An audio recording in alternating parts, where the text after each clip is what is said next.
Come in. Welcome. I'm E.G. Marshall. Welcome to the exciting world of your own imagination. The lithe body, muscles rippling, seems suspended in air, twisted in its last agony. The goat legs flexed in their last spring. The beautiful boy's face transformed by a snarl of agony as the arrow bites through the back flesh to bury itself deep in the heart. This is a legendary bronze statue called the Dying Fawn. Legendary in more ways than one.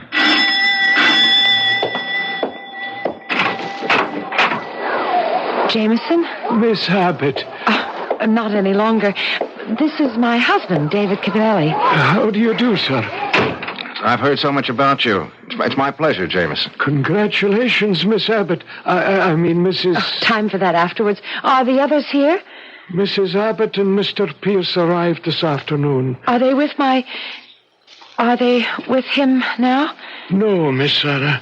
Like you, they were too late. Oh, no. You mean he's dead? It was to be expected. When?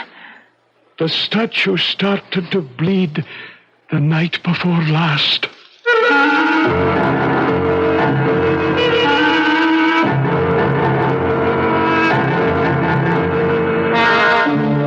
Our mystery drama, The Bleeding Statue, was written especially for the Mystery Theater by Ian Martin and stars Patricia Elliott and Tony Roberts. It is sponsored in part by Buick Motor Division and Anheuser-Busch Incorporated, brewers of Budweiser. I'll be back shortly with Act One.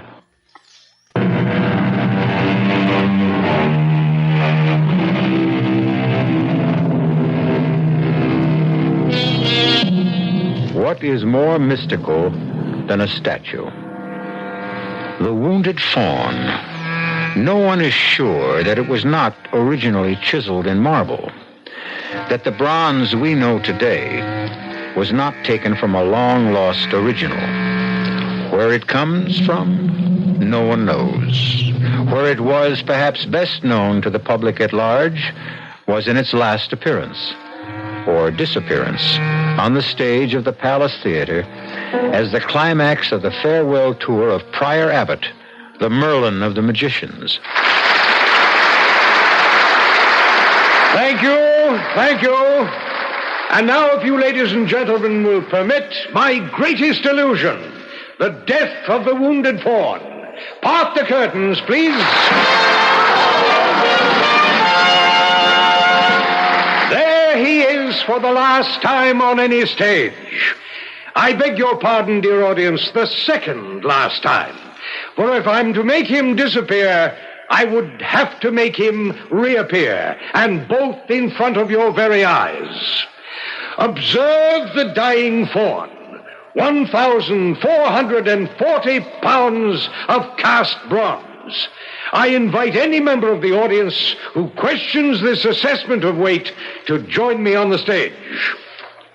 I only wish to know that all of you are ready to believe that this statue does have a life and volition of its own, for it is about to disappear before your very eyes. Concentrate, observe, be aware, and beware.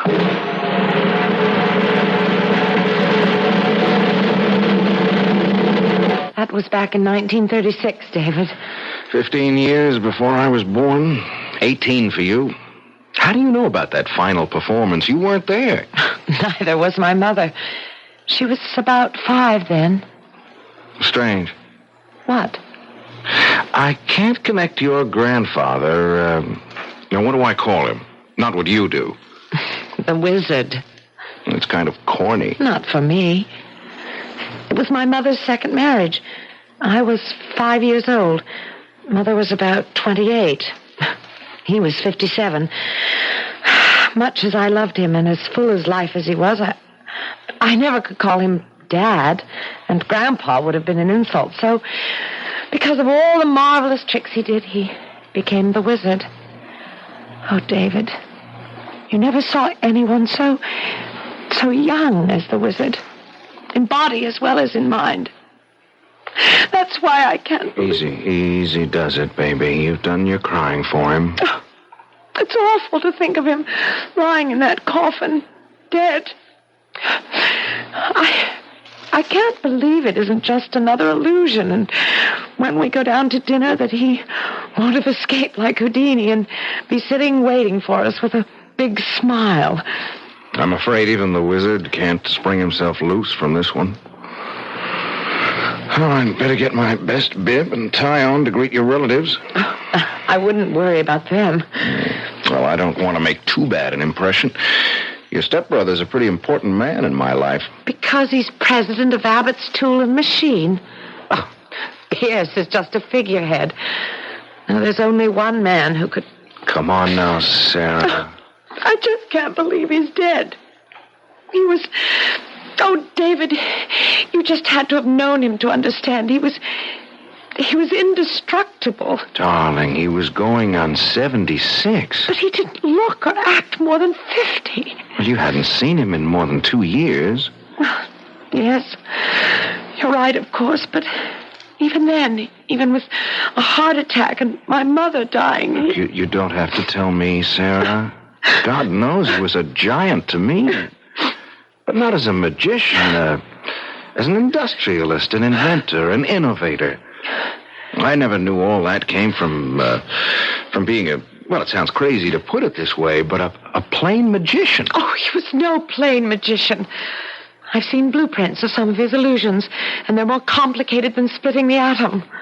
Hey, it's almost 7:30. Now, look, I've got to have at least a clean shirt. Yes? Excuse me, madam, but dinner will be served in half an hour. We'll be right down, Jamie. He's always so formal. Well, he kind of gives me the shivers. What was that bit about the statue starting to bleed? That's a silly old legend. You want to tell your silly young husband what? Well, I think the wizard probably made it up for the act. Well, I'm persistent if nothing else. Made up what? Well, it's a very old statue, you know. Quite priceless. Well, since it happens to be my hobby, I know as much about it as you. It's either fired from a mold of a Greek original in marble, or else it was commissioned by Cosimo de' Medici in the early 1600s and is possibly by Benvenuto Cellini himself. Right? Right. But impossible to authenticate? That's right. But it did belong at one time or another to the de' Medicis and to some later kings of France, they say. Whoever they are. And what exactly do they say?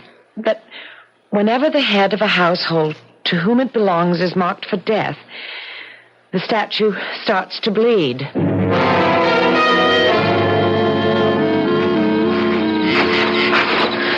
I don't want to be late for dinner. No, we won't be. I just had to see this fabulous statue. Well, there he is. Wow. What a setting. He's magnificent, whoever the sculptor was. He's sad. Poor wounded god. God? Come closer. Look at him. He's not just a faun. He has to be Pan himself. Without the horns. Ageless, deathless, the spirit of youth and life. Just like the wizard. I never thought he could really die. Hush, hush, baby. It's the only thing none of us can sidestep. Hey, where's this blood supposed to come from? From the arrow wound, of course. Right here? Just between the shoulders? Oh, I suppose. I've never seen it. It's just a story, David. What is it? It's nothing. Let me see your hand. You touched the statue. Look, it's just rust, darling, that's all. Bronze doesn't rust, David. That's blood.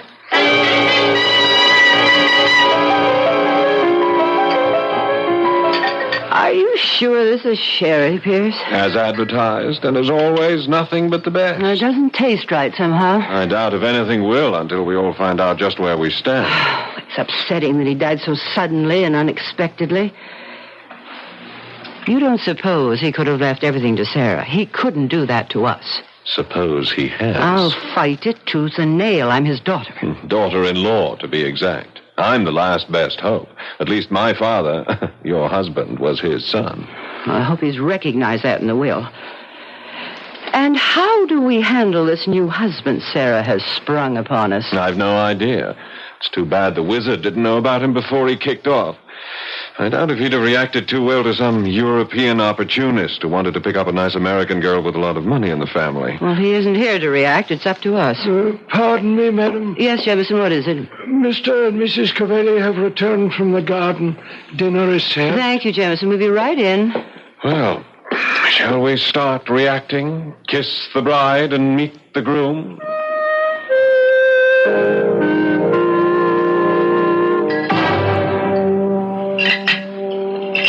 Well, since we all seem to have finished dinner, shall we retire to the drawing room for coffee? And the moment of truth. You can clear if you wish, Jameson. Yes, Mrs. Abbott. Oh, thank you, Jameson. I can pour the coffee, and Pierce will serve the liqueurs. And, Jameson, you can make your arrangements about the tape, whatever they are. Very good, madam. Will we have to come to the study to hear it? No, madam. There are speakers in every room in the house, and I was instructed by the late Mr. Abbott that the tape would activate itself at exactly 9 o'clock this evening. Activate itself? Aye, Mr. Cavelli. You see, I don't know where it is. You never knew my father, Signor Cavelli. In his later years, he was somewhat eccentric. Will you escort me to the drawing room? Of course, Mrs. Abbott. Nutty as a fruitcake, she means. Don't talk about the wizard like that. You know, Sarah, you weren't around in the past few years. I saw him 2 years ago. Well, Well, that was right after his heart attack, and Mother's death right on top of that. Naturally, he was knocked out. But nothing could ever keep him down for long. that's what you think. He buried himself alive here with Jameson. None of us saw him since the day you went back. But he wrote me in Italy. That's more contact than Mother and I had with him. It's a pity you went back to the art school. Don't make me feel any worse than I already do. He made me go. I thought you were the apple of his eye. I also happened to be a carbon copy of my mother. And the reminder was too poignant. You think I'd have gone back to Italy otherwise? There seemed to have been other attractions. You mean David? I hadn't even met him then. I wish you never had. I'd always hoped... I think the wizard hoped, too, that you and I... Why, Pierce, you're my older brother. Not quite. Not by blood, just by accident of the wizard's many marriages. Older, yes, guilty as charged. Is 16 years or whatever it is all that important? Oh, come on, Pierce. Oh, it didn't matter a hoot to the wizard and your mother. It was damn near double that with them. It hadn't anything to do with age or family. Just choice. Well, all right. Oh, well, let's go in, and on our way, why don't you tell me more of the man you did choose? I suppose we really should have had espresso for you, Signor Cavelli. No. Plain American coffee, Mrs. Abbott. Oh, really? I thought all Italians like... Mrs. Abbott, I'm not Italian. Oh? Sarah met you in Rome. Florence. Well, Florence. And your name is Cavelli? Well, that's right, but Italian-American. My father and I were both born in this country. Oh, how nice. But you lived in Italy. Well, my father was an engineer with United States Motors. 2 years ago, while I was studying to be an engineer at MIT in Boston, the company moved him to their plant in Torino. When I graduated, I went over to join them and met Sarah. You said in Florence? Yes, at the Piazza della Signorina, looking at the statues. You knew, of course, who Sarah's father was. Well, I knew who Prior Abbott was, but I never guessed that Sarah was his daughter. Stepdaughter. The wizard actually only had one child. Your husband, which makes you Prior Abbott's daughter-in-law. What time is it, David? It's just about 9. Well, people, the moment of truth is almost upon us. I don't know about the rest of you, but I think I could do with something to calm the nerves. Brandy for anyone? I have my coffee. I don't know. Oh, why don't you, darling? I might join you. Why not? Signor Cavelli, would you Look, help... Since we are family, may we make it David? Very well, David. Help Pierce get the brandies. I'll pour the coffee. As you wish. Tell me, Sarah, did the wizard know about this hasty marriage of yours? It wasn't all that hasty. Except at the last moment. You haven't answered my question. No, the answer is no. But let me explain exactly what... Ah, 'tis the witching hour. Pierce. Well, the whole thing is a bit spooky, Mother. Within seconds, all of us are going to face our futures, just where each of us is going, and all manipulated like puppets from beyond the grave. I wonder what particular trick the wizard has up his sleeve this time. We're about to find out.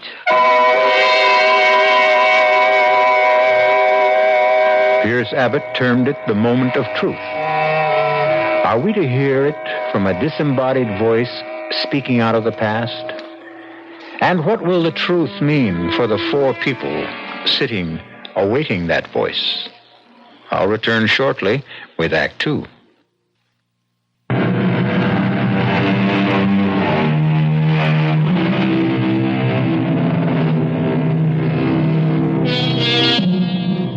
Built in the late 20s, Abbott House is a Gothic castle perched on a promontory that juts out into the mouth of the Connecticut River.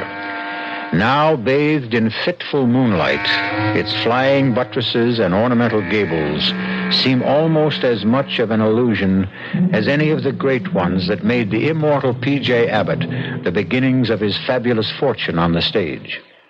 An illusion of immortality fostered at this moment as his voice speaks from the grave. Good evening, dear family. It almost seems like the good old days when I stepped out behind the footlights. Of course, in those days, I never dreamed that I would one day exercise my powers from beyond the grave. When you hear this, I shall be dead, my will signed, sealed, attested, and delivered to the hands of my attorney. It leaves everything I have completely and totally to my beloved Sarah, without let nor hindrance, now that she is 21 years of age. Everything? How dare he? Good God, what am I going to do? Oh, no, I don't want it all. Subject to these provisions, in the event that my daughter-in-law and her son will sign papers prepared by my attorneys waiving all right or claim to my estate, or legal moves to contest it, they will receive jointly an income yearly till their deaths of what I shall call 30 pieces of silver, the equivalent of $30,000. I further make it a condition that until the will is probated, that all three of you shall stay here at Abbott's house, nor shall any of you leave the grounds for any reason whatsoever. He's crazy. Don't ever say that about the wizard. And just in case any of you question my sanity, my will is attested to by 3 objective psychiatrists who have found me sound of mind. And now for a few personal messages. Can't someone turn that off? I don't want to hear any more. I've arranged there's no way for you to turn this recording off. I want you all to hear. Sarah, you and your mother were the 2 bright spots in my life. Your mother was taken from me. I don't think it was an accident, but I can't prove otherwise. So the best I can do is what I have done. But please, Sarah, whatever the others do, you stay here. For here, I promise you, you are safe. If ever you need help, run to the statue and ask for it. You will find it. A last good night from the wizard, who trusts you and loves no one but you. Insane. Absolutely mad as a hatter. What was all that about Sarah's mother? He's trying to suggest that we had something to do with her death. Oh, Sarah, I hope you don't think... Yes. I don't want to think at all at the moment. I've been traveling for something like 16 hours and my head is splitting. I'm a bit cross-eyed myself. If you'll excuse us, I think we'll turn in. Yes, we're all a bit rocky. Come on, Sarah. Yes, David. Will you excuse us, Mrs. Abbott? Of course. We're both really bushed. Good night, Aunt Rose. Good night. I'm not going to let him get away with it, Pierce. Take it easy, Mother. Not on your life. For that matter, on both our lives. That's what we're going to have to fight for, baby boy. Oh, would you please stop that? I'm sorry, Pierce, silly habit, but you... You're all I've ever had. Well, let's not start down that road. No, you're quite right. That isn't what has to concern us at the moment. That little witch, that someone from nowhere, just like her mother. She's not going to take away Abbott's house and the business and everything else from us without a fight. It's ours. Not if the wizard left the will he said he did. Wills can be voided. I wouldn't count on it. I'll take odds his can't be overturned. He's sure to have covered every angle. Except one. What's that? The heir has got to be alive to succeed to the estate.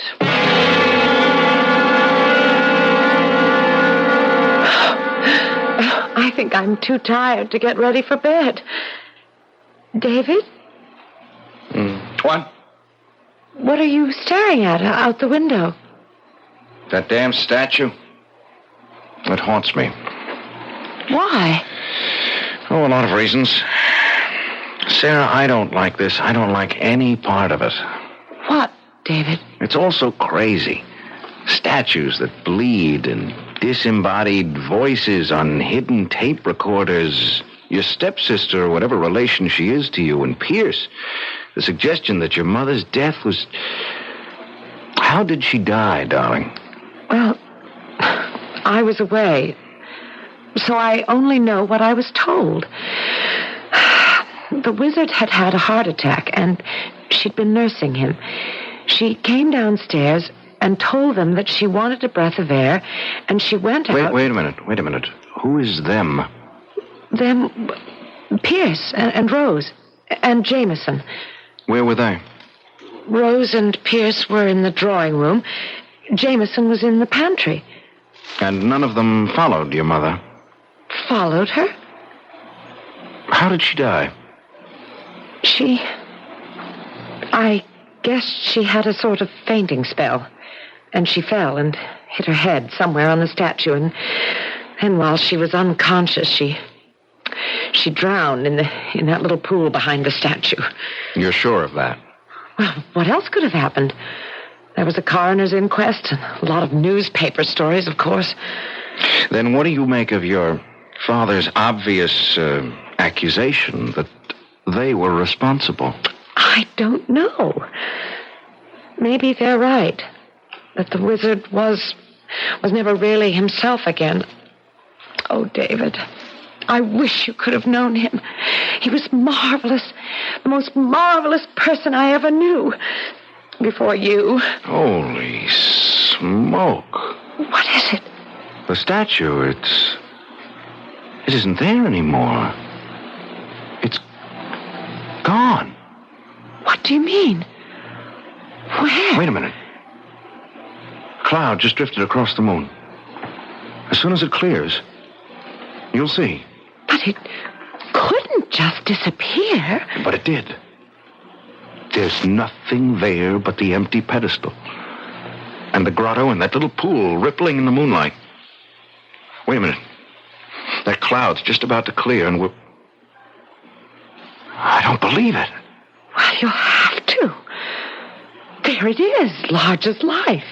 But it wasn't there a moment ago. Oh, darling, there must have been a tree branch in the way. How could it disappear? Oh, David, I'm just wrung out. I've got to go to bed. I just want to sleep away today. Do you mind if I use the bathroom first, dear? Of course, darling. I want to run downstairs for a moment anyway. Where are you going? I won't be a minute. I left something in the car. I want to get it.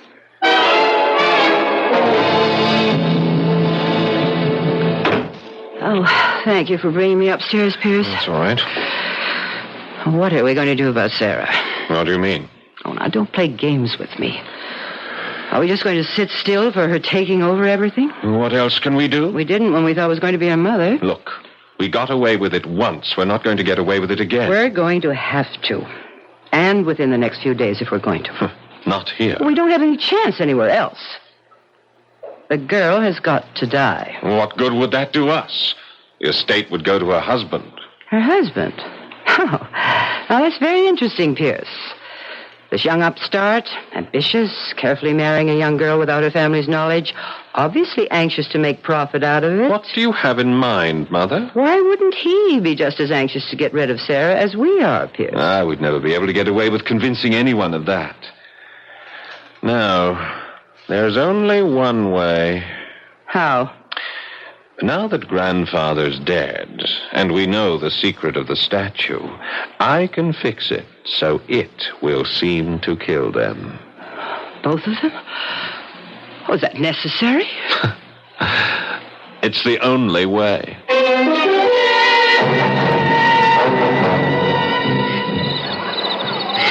There's nothing there now. Heaven knows it seems solid enough. I wonder... This is Who's that? You know there... It's Jameson, sir. Miss Sarah was asking for you. Oh, yeah, sure. I'll be right in. Jameson, Yes, sir. you've been with the family a long time. With Mr. Abbott, I was, sir. Nearly 55 years. I started out with him as an assistant in his magic days. He was about the grand illusionist of all time, I guess. No one better, sir. He was beyond peer. And this statue was one of his better ones, huh? Before it got cemented into place here at Abbott House, that's nearly 40 years ago. But he used to make it disappear right on stage, didn't he? Well, in a manner of speaking. Well, what does that mean? An illusion, don't you see? It never moved. It took 11 tons of mirrors and 14 helpers to make it happen. That was the old days. They won't come again. Magic's all gone. Well, what about the rigmarole of the statue bleeding? That's something else again, sir. That's way out of the past. Well, I don't know. I thought I found blood by the arrow wound earlier tonight. It's dry now. It's been wiped off. I don't know by whom, sir. What shall I tell Miss Sarah, sir? You don't have to tell her anything. I'll go in with you.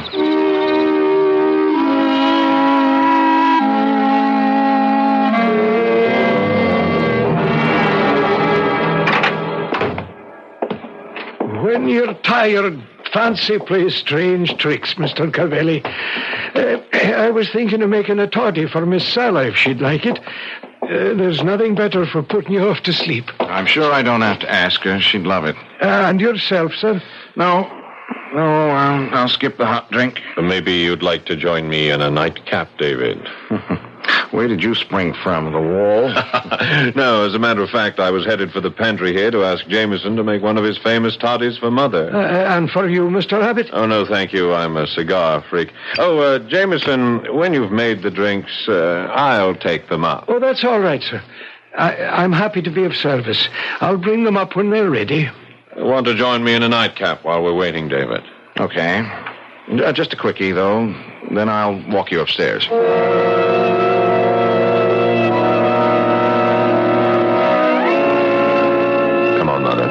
I took the rest of the powder out of the sleeping pills for Jane. Well, it's right here, Pierce, but how are you going... Sheer luck. Jameson is making a hot toddy for both of you girls. With this, I can fix Sarah's so she'll never wake up. Oh, we can't get away with it. Leave it to me. David and I just had a good night drink. I only had some chloral hydrate to slip in that. But he's going to wake up with a large headache tomorrow. Dare we risk it? We have no choice, Mother. We've got to go for broke. If we don't, I'm dead. And as you well know, I'm just selfish enough to make sure that everyone else goes before me.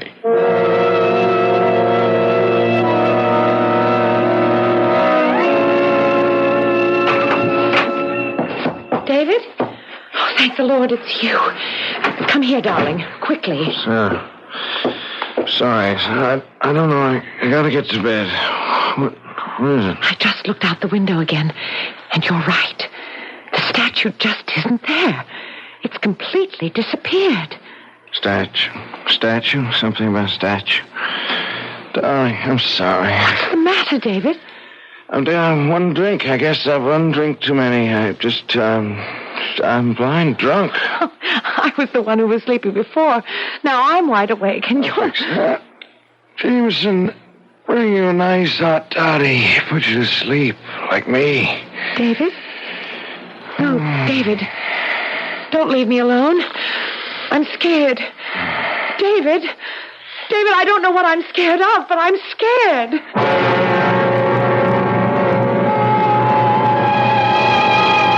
And well, she should be scared. For with David's collapse, the forces of evil, real and unreal, swarm about Sarah, threatening her very life. Perhaps most terrifying of all is the absence of the statue. For with it gone, and David drugged in sleep, where can she run to for sanctuary? I'll return shortly with Act 3. This is WBBM Chicago News Radio 78.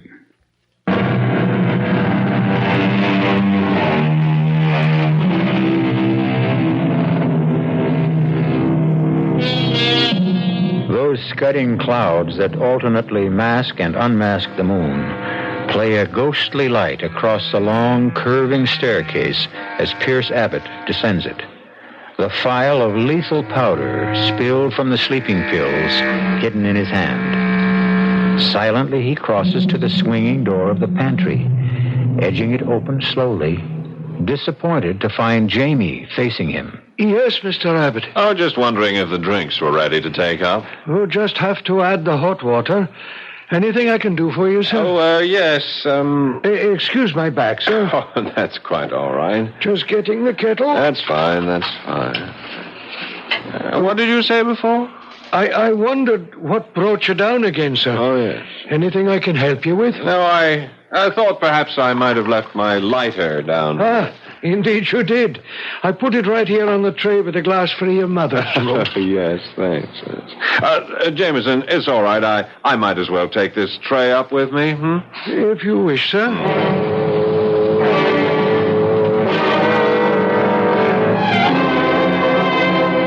All set, Mother. Here you are.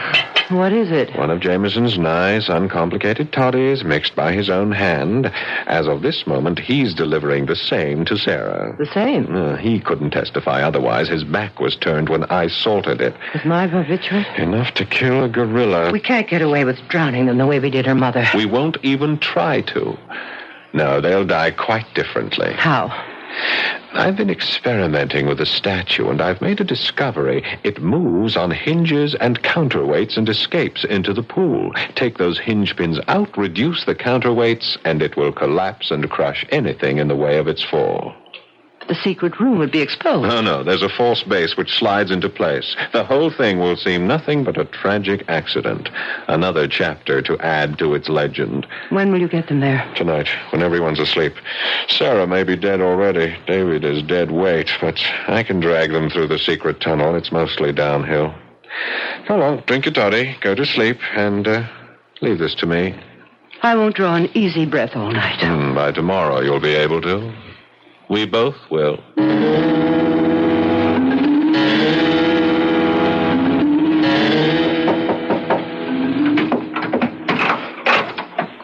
Oh, it's you, Jamie.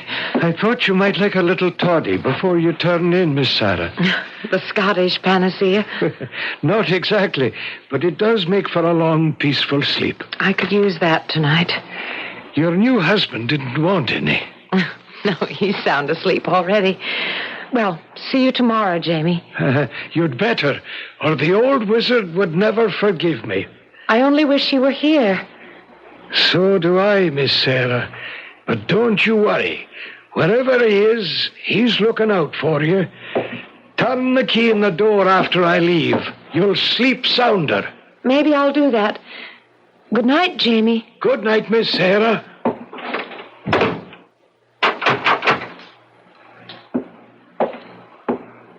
All locked up, Jamie. Hi, Mr. Abbott. And off to bed, then. Hi. Are you off yourself? Hardly keep my eyes open. You've given Miss Abbott her drink, all right? Oh, yes. Did I what? Did you get your mother's to her? Oh, yes, indeed. Well, this is where I leave you. Up the wooden staircase? My nightly climb. Sleep sound, Jamie! Sorry, Jamie, old boy. I just have to make sure.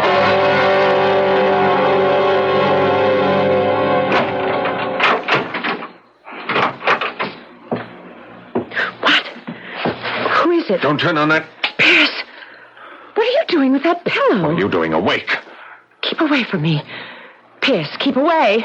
I'll scream. Won't do you any good. There's no one to hear. David! David! You might as well try to waken the dead. Oh, no.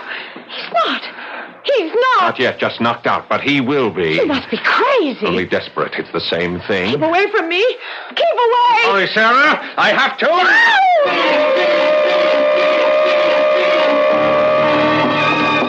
Help me. Someone. Help me. Wizard. Help me. Save me.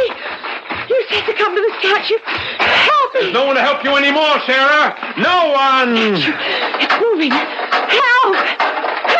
You're safe, Sarah. Come quickly down into the vault. You're alive. Quickly.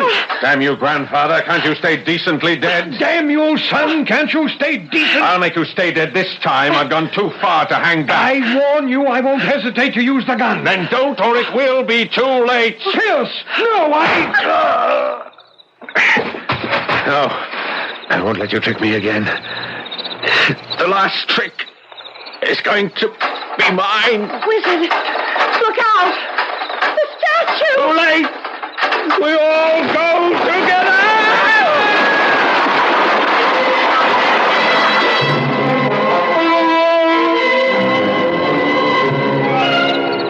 There isn't anything I can do, Sarah. I can't budge it.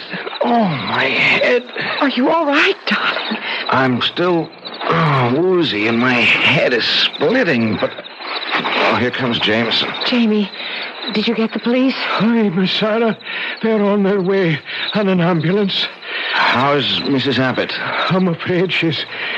Oh, poor Rose. I wouldn't spare her much sympathy. She only got the drink that was meant for you. Thanks to Jamie. I switched them. Is Mr. Abbott? He's alive. Pierce is dead. Sarah. Yes, Wizard. I'm here. I have a lot. Apologies to make. Don't worry about that now. Police, doctors, they're coming. Too late. No. Look, David, Jamie, if all three of us try, we can... You couldn't move it an inch. I know it well, this old statue. Once I could move it with the flick of my hand. Make it appear, disappear. The magic's gone. This arrow, the wrong end, buried as deep in me as in the old wounded fawn. Things I have to tell you. It's better not to try to talk. Let him, Sarah. He wants to. Jamie, will you tell the most? Jamie, tell him about the last 2 years. After your mother died, Miss Sarah, it was in a bad way. The heart mended physically, but it was still broken. And then he began to think and brood on it. And he was sure that Mr. Pierce or Mrs. Abbott had killed her. But why would they want to... If your father had died, honey, all the money would have gone to your mother. But Mother, or me for that matter, we'd have been willing to share. Well, there was no way you could prove them responsible for Sarah's mother's death? None.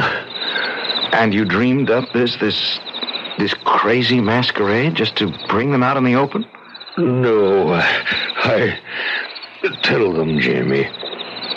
A few months ago, Mr. Abbott discovered he had a carcinoma. The prognosis was very bad. So, since I was scheduled to die, I decided to advance the date a little. He was worried about you, Miss Sarah, and he wanted to protect you. He was afraid of Mrs. Abbott and Mr. Pierce after what happened to your mother. In this house, from his secret vault, there's a system of reflecting mirrors that lets you see what's happening in any room, and equipment to hear. He knew he could protect you here and maybe unmask Mr. Pierce and his mother. But Wizard, I didn't need your money. I couldn't have left it to them. Rest, dear. Please. The ambulance will be here soon. Too late for me, child. This is my real farewell appearance. Wizard, please. Sing no sad songs for me. I had it all. I leave it all. And I'm glad that in the final grand illusion, my old partner shares it. Funny. The day before you came, I cut my hand on this arrow buried in my chest. It was blood. Signaling the death of the head of the house. Now, Sarah, this statue will never bleed again. We die together, he and I. Now watch. I am about to disappear before your very eyes. Concentrate. Observe. Be aware. And all the rest is silence. The statue, of course, did not disappear. Restored, it still occupies the grotto. Abbott House is a curiosity. Its periscope mirror system, its intricate sound wiring, its secret passages and subterranean vault, a mecca for tourists. And the statue doesn't bleed. Enough blood has been let, one hopes, to still the legend forever. I'll be back shortly.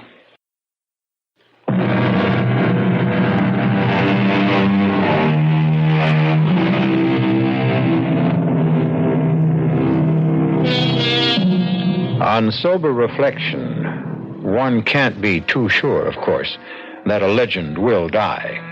They tend to persist. But since the head of the Abbott household is now Sarah, and she has at least 50 years ahead of her, few of us will be around to find out. Still, circa 2025, if you have nothing better to do, you might visit Abbott House.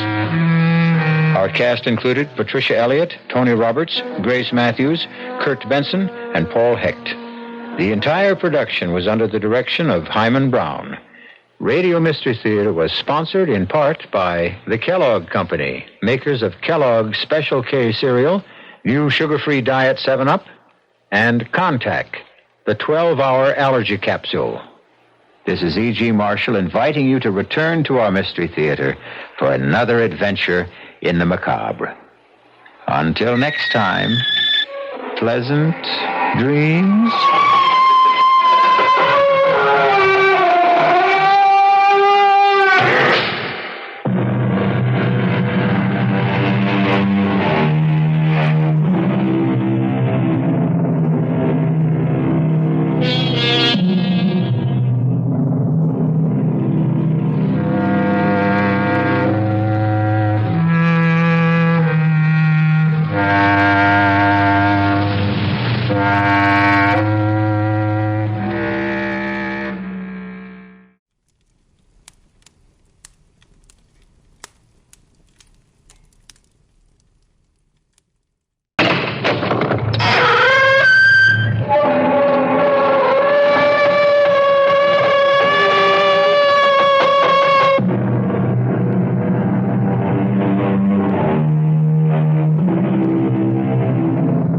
Come in. Welcome. I'm E.G. Marshall. Once again, it's time for that journey through the world's most mysterious landscape, the complex mind of a human being.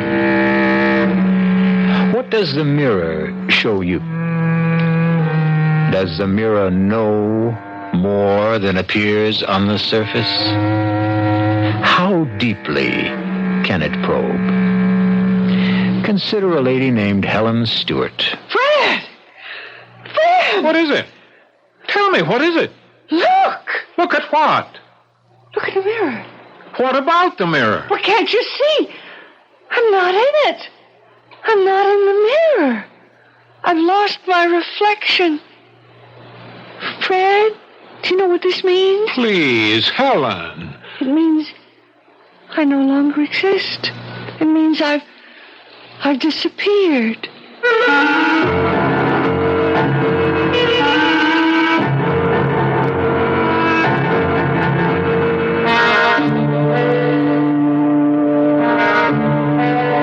Our mystery drama, Mirror for Murder, was written especially for the Mystery Theater by Sam Dann and stars Celeste Holm.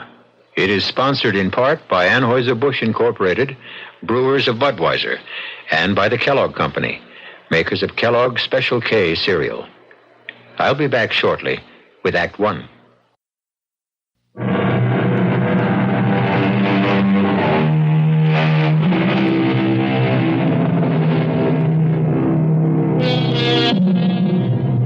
Future historians will look back on our times, and they will, of course, give them a name.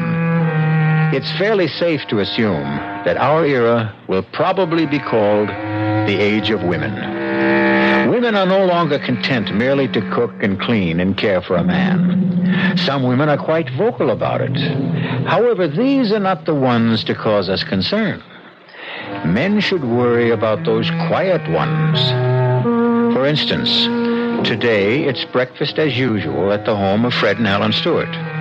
This means that, although it's not even 8 o'clock, Fred has already been on the phone for the better part of an hour. But on this particular morning, quiet, uncomplaining Helen Stewart does something shocking. She suddenly reaches over and, for no apparent reason, disconnects the telephone. Helen, why? Why did you do that? Why did you cut me off? I don't know. But Helen, you knew that I was talking to Senator Warren. You cut us off.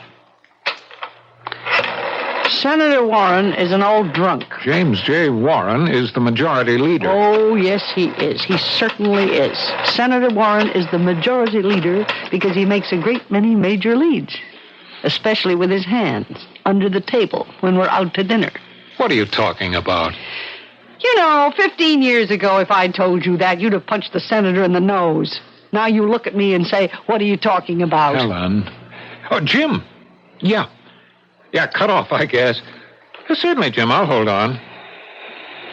Helen, I simply have to talk to the senator before he leaves. You might want to talk to me before I leave, too. Now, what is that supposed to mean? Just what it sounds like. Look, we can't afford an argument just before I go... When can we afford it? Darling, be sensible. The committee's considering the entire budget. You know what's at stake. Of course. And, Jim, yeah, great. Tonight?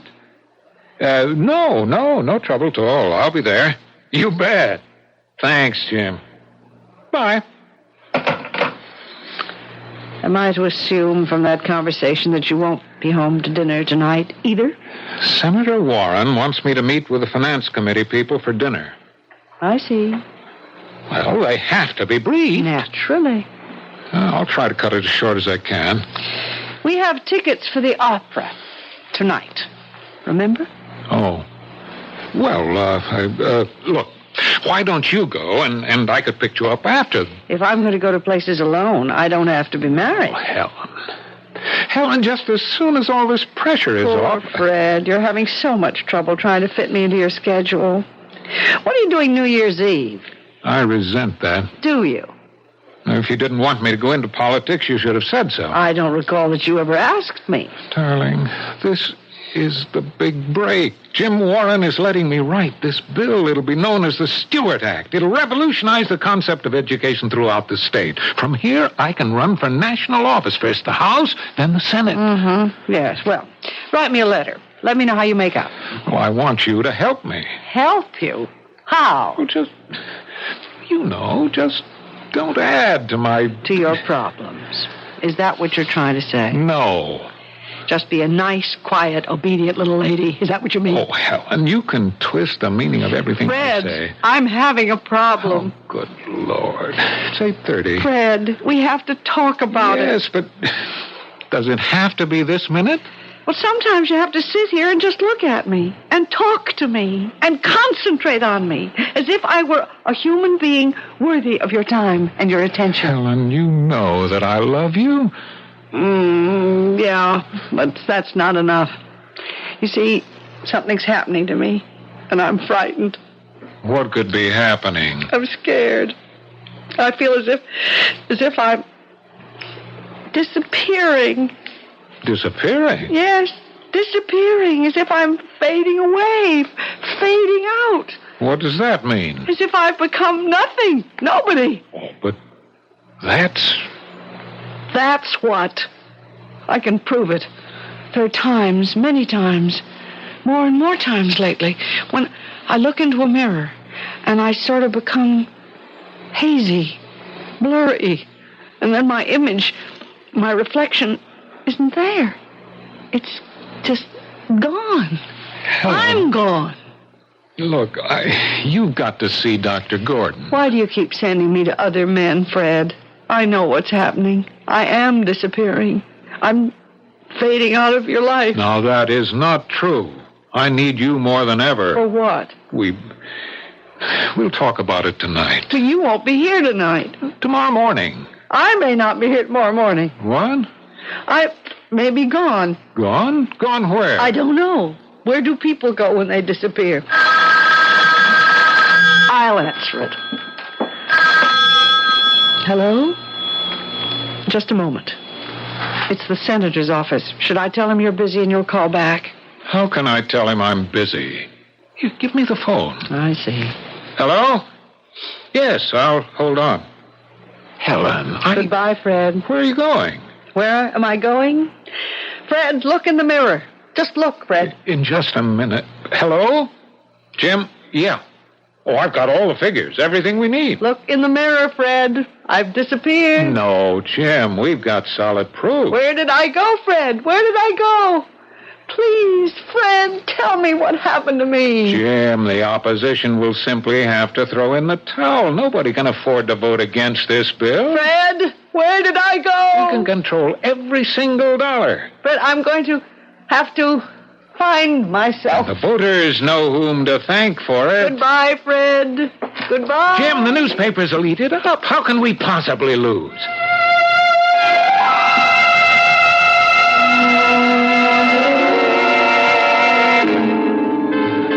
Key to 247, please. Here you are, Miss Craig. How did you enjoy the skiing this morning?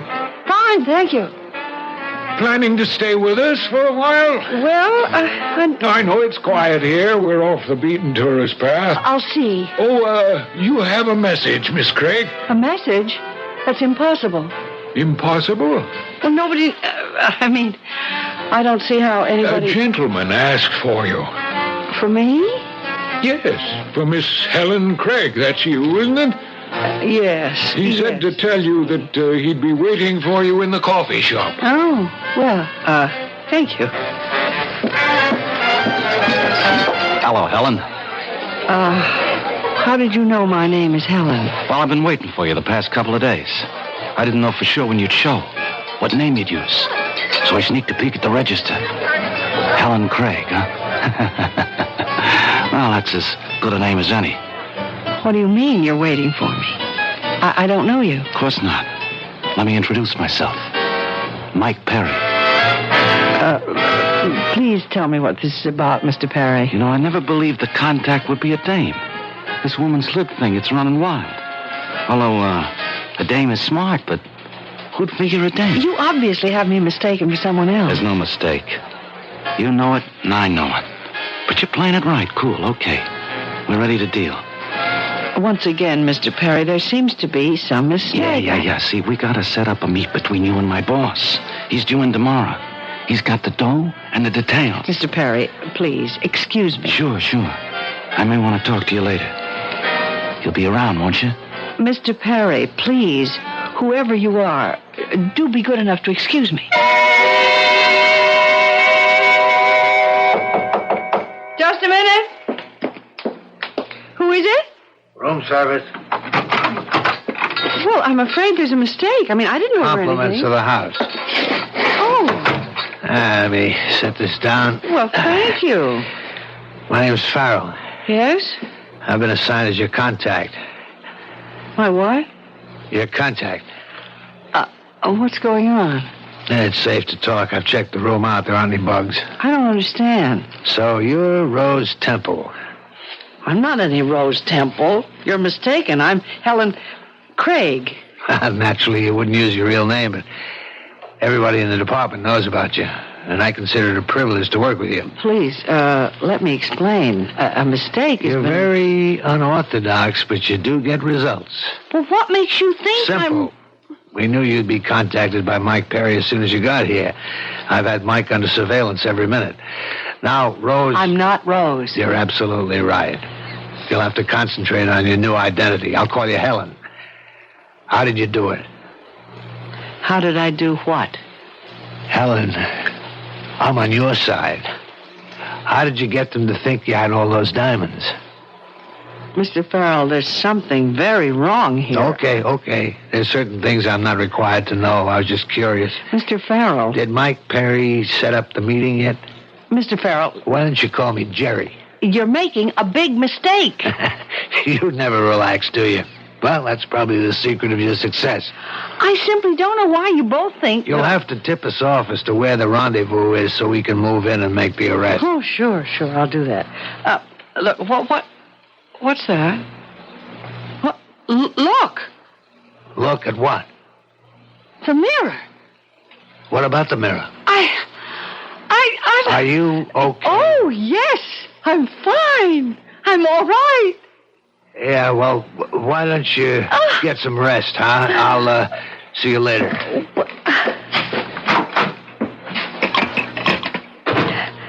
Operator, is there a doctor nearby?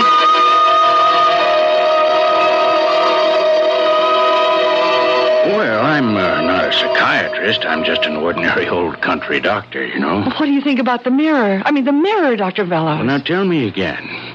Back at home, you disappeared from the mirror. Right. It could be a symbol of how unimportant you think you've become to your husband. I know that. That's why I ran away. I thought I could find myself. Yes, I see. Who are you, really? Oh, I don't want anyone to know. Well, your husband is probably worried. How worried? Worried enough to tell the police to look for me? Well, perhaps, but let's stay with your problem. You ran away to find yourself, and a few minutes ago you looked in the mirror and you saw your image again. Is that what you're telling me? Yes, but... But what? The image I saw. Well, I've never seen such an image of myself before. I mean, I'm filled with brightness, a kind of glow. Well, look in the mirror again. Yes, it's the same image. It almost hurts my eyes to look. I mean, what does that mean? If that's how you see yourself, then it could mean you've suddenly become important again. I mean, important to someone. Or that I'm having another hallucination. What kind? Oh, Doctor, I'm hallucinating. I must be. That I'm some sort of an agent. An agent? A double agent. What do you mean? That I'm some sort of secret operative, and I'm posing as a member of some powerful gang. I mean, I realize this must sound... No, that's all right. It's all right. Keep talking. Seems I'm here to contact some powerful racketeer, at which time there will be an arrest or a shootout or whatever happens at such a meeting. I don't know. I haven't hallucinated that far yet. And what form does all this take? Well, I've been approached by a man who has identified himself as a member of some gang. And then I've been contacted by someone who's evidently my colleague in a law enforcement agency. Well, does all this happen at night? I mean, could these be dreams? No, I mean, it happened less than an hour ago. I actually spoke to the gangster in the coffee shop and to the government agent in my room. Well, then, why do you say these are hallucinations? Well, how could they possibly be anything else?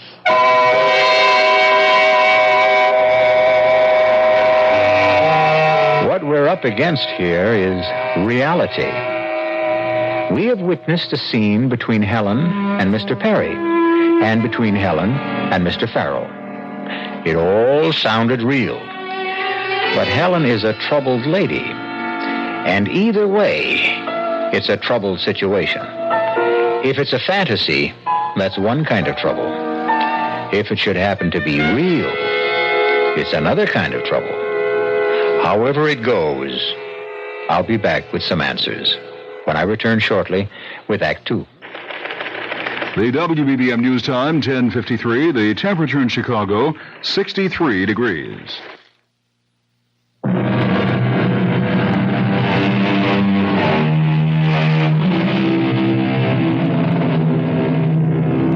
There comes a time in the lives of many women when they feel unwanted, neglected.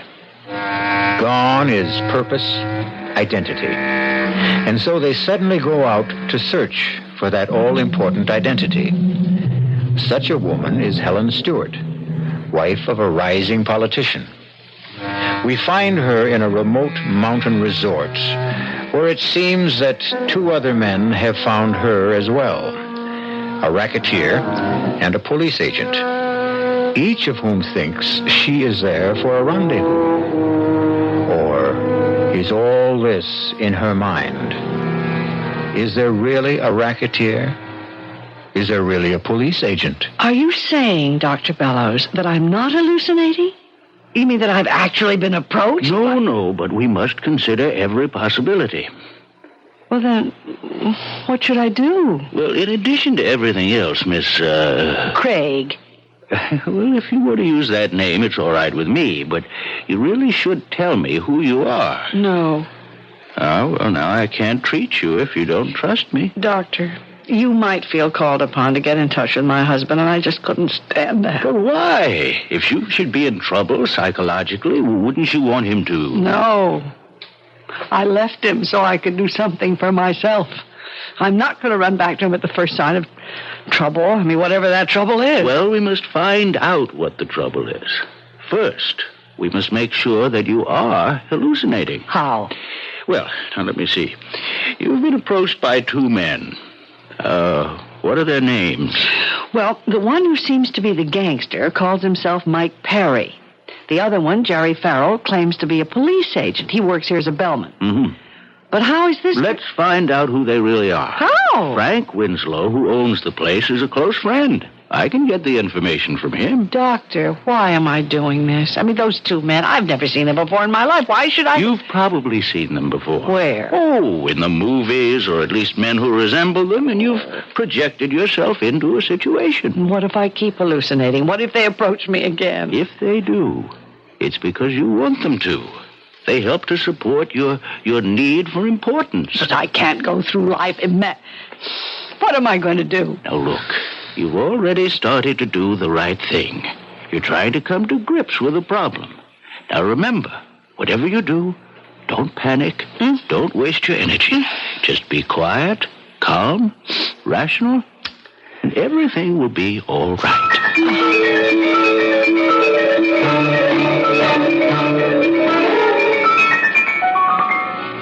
Oh, how come you ain't on the slopes? I'd rather sit here and read. Mind if I join you? Buy you a drink? I don't drink. Well, let's talk anyhow.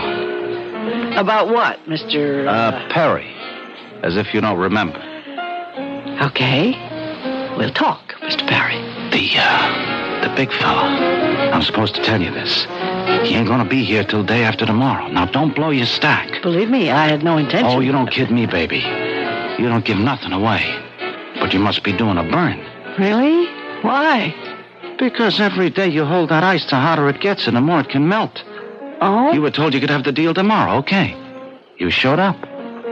But where's the big fella? I don't know. Where? His daughter's getting married tomorrow. So he can't make it. Well, that sounds reasonable enough. Well, that's no way to do business. And you know it. So I was thinking, why not do business with me?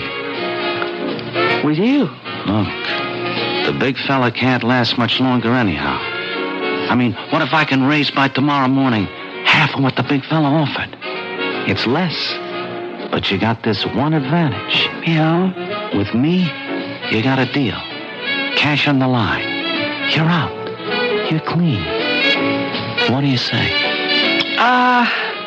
Let me think about it.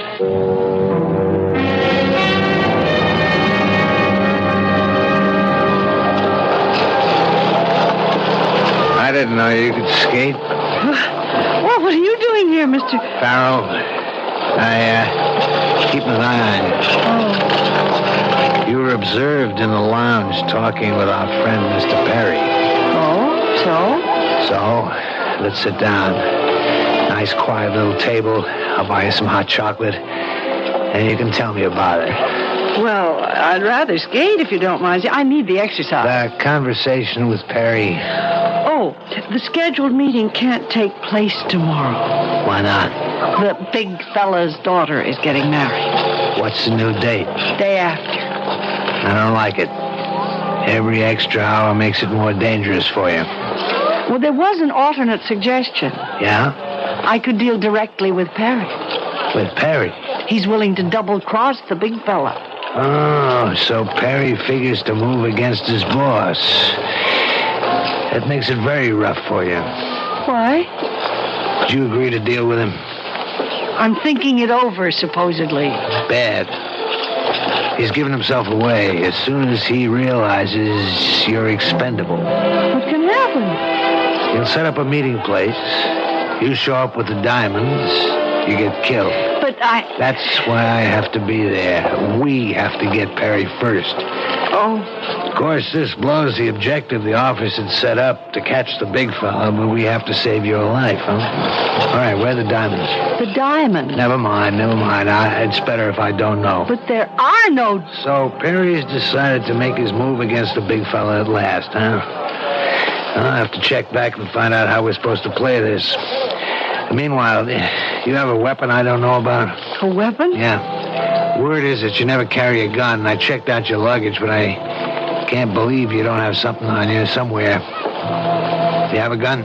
No. You know, you're too good to be true. What does that mean? You're the most unlikely agent I've ever met. Well, maybe that's because I'm not No, you are. And now I know how you made your reputation. It's that air of innocence, naivete. And that's your strength, your armor. Well, you can get away with that against the upper crust criminals. The what? The upper crust, the gentlemen. The con artists, the flim-flammers, those are the guys you've tangled with. Bust one of those guys, they come along quietly, but now you're up against killers. Make sure I'm always close to you. Don't make a move unless you tell me.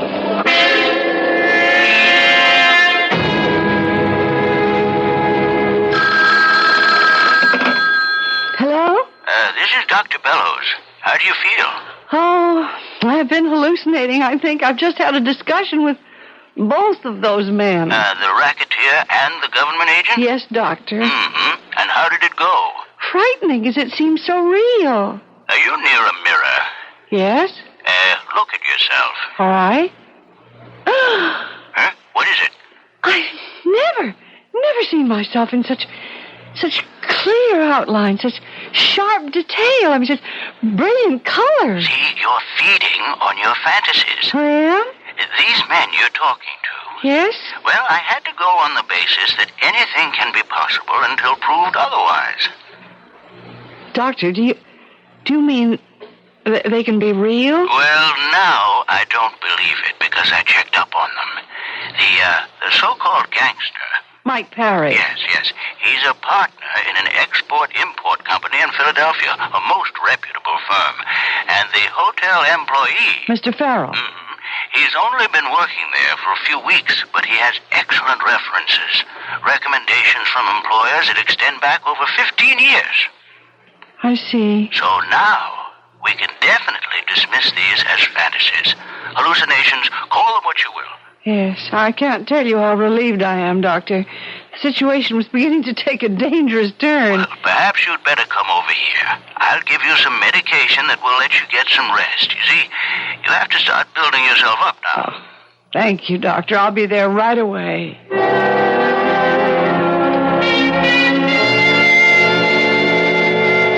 But why, Doctor? Why are they so real? Because, you see, you need them. You need them to restore yourself.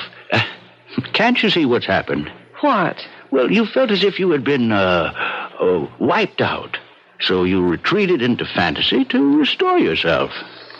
Yes. Well, that's all right for a start, but you will have to accept reality, you know. Huh? Find yourself, your identity in the real world. Yes, I know. Go back to your husband. Oh, I'm not sure I want to. Do you love him? Yes. And does he love you? Well, I think so, but what good is love if all it does is to make two people unhappy? If you love each other, you'll find a way to live together without destroying either one of you. Oh, I don't know. Oh, excuse me. Someone's come into my waiting room. I'll be back in just a minute. Go back to him. Go back to Fred. Oh, maybe if we could sit down and try to understand. Doctor? Dr. Bellows! What happened? Doctor! Hi.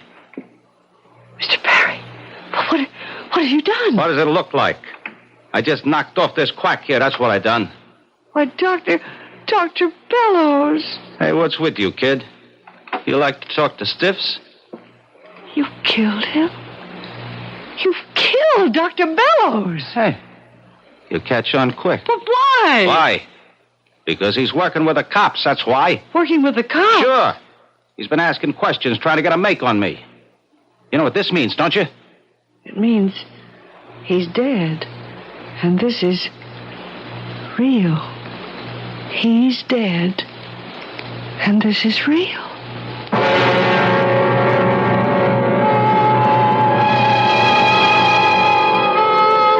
She looks at the dead man lying on the floor, and then she glances in the mirror. And there she is, larger than life, huge, grotesque. Her dress in the mirror is stained and spattered with red. But that's in the mirror, and she knows that's fantasy. But what is reality, plain and stark, is Dr. Bellows dead on the floor. And the spreading crimson stain on the carpet. That's real. That's death. I shall return shortly with Act 3. This is WBBM Chicago News Radio 78.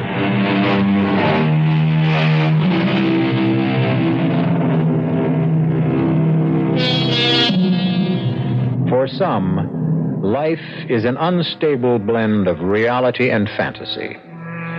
Normal people solve the problem by dreaming fantasy and living reality as nearly as they can. But sometimes common sense, rational thinking crumble under the stress. And then reality and fantasy vie with each other for a person's sanity. Right now, what Helen Stewart is looking at is no fantasy. It's a dead body. And talking to her is no figment of her imagination, but a living killer. He could have busted this thing wide open, and you and me could have landed in the clink. But you didn't have to... Come off it, sister. You don't need that act anymore. You've seen plenty of stiffs in your day. You even might have made your share of them, too. Now, about the ice. The ice?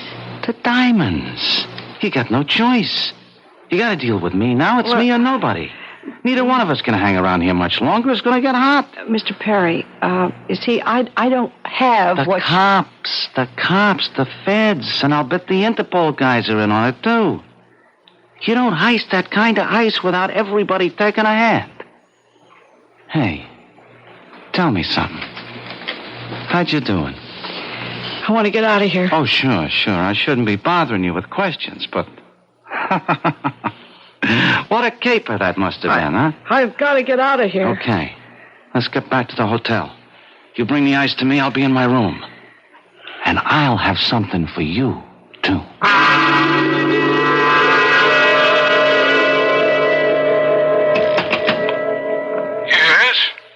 I'd like to make a local call to Dr. Bellows. Dr. Bellows? Yes, Dr. Bellows. Well, I guess you haven't heard. It only happened a little while ago, but Dr. Bellows is dead. Dead? Yes, he was murdered. Murdered? Yes? Nothing. Nothing at all. Never mind. And it happened. It's real. I was there. And Mike Perry is a killer. Now I need... Yes? There's a bellman. You know, the man named Farrell? Yes, Jerry Farrell. Yes. That's the one. Could you send him up here right away? Well, I'll try to find him. Please, hurry. It's very, very important. Sure. Miss, I have a call for you. Will you take it? A call for me? Well, who? It's from the hotel here. All right. I'll put it through right now. Hey, you got the ice? Mister, why do you insist? I know for a fact it ain't in your room. Where have you got it stashed, huh? Mr. Perry, I think you ought to know. Baby, I know everything I ought to know. Now you pick up that ice and be in my room with it in a half hour, see? Don't hang up. I've got to tell you. Who's there? Open up. Who is it? Sheriff. The sheriff? Miss Craig, I believe that's how you're registered. Yes, that's my name. Helen Craig. I'm Sheriff Craig here in Court County. Miss Craig, you have any identification? Oh, what do you mean? Any papers that could prove you're Helen Craig? Well, everybody has papers. Driver's license. I don't drive. Credit card. I always pay cash. And a checkbook with your name? I don't have a checking account. Ma'am, you want me to believe you don't have a single piece of paper with your name on it that could serve as identification?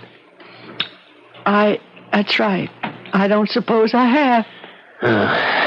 Where do you live? Where do I live? You're not from around here. You have to live someplace. Well, I just moved. Where did you live before you moved? It was an apartment. Might I know the address? 278 Northeast 86th Street, New York City. If we checked there, would we ever find a record of your having lived there? Oh, yes, I'm sure. Now, look, I may be a Hecht constable, man, but I know that New York City streets don't have northeast or northwest. Oh, well, then why? Why are you asking me all these questions? Dr. Paul Bellows was murdered less than an hour ago, and you were the last person to have seen him alive. Me? Matter of fact, someone heard shots and saw you coming out of the house afterward. Oh, but I didn't. You didn't what? I didn't kill him. I didn't say you did, but you was there while it happened. That means you got some explaining to do. Oh, my Lord. Oh. Well, what is it? What you staring at the mirror for? Look at me. I feel all of it. The whole glass. I'm twisted and hideous. Now, calm yourself, miss. Now, take it easy. Sheriff, I'm not Helen Craig. I mean, that is, I'm not anymore. I'm Helen, somebody else now. Helen who? I'd rather not say.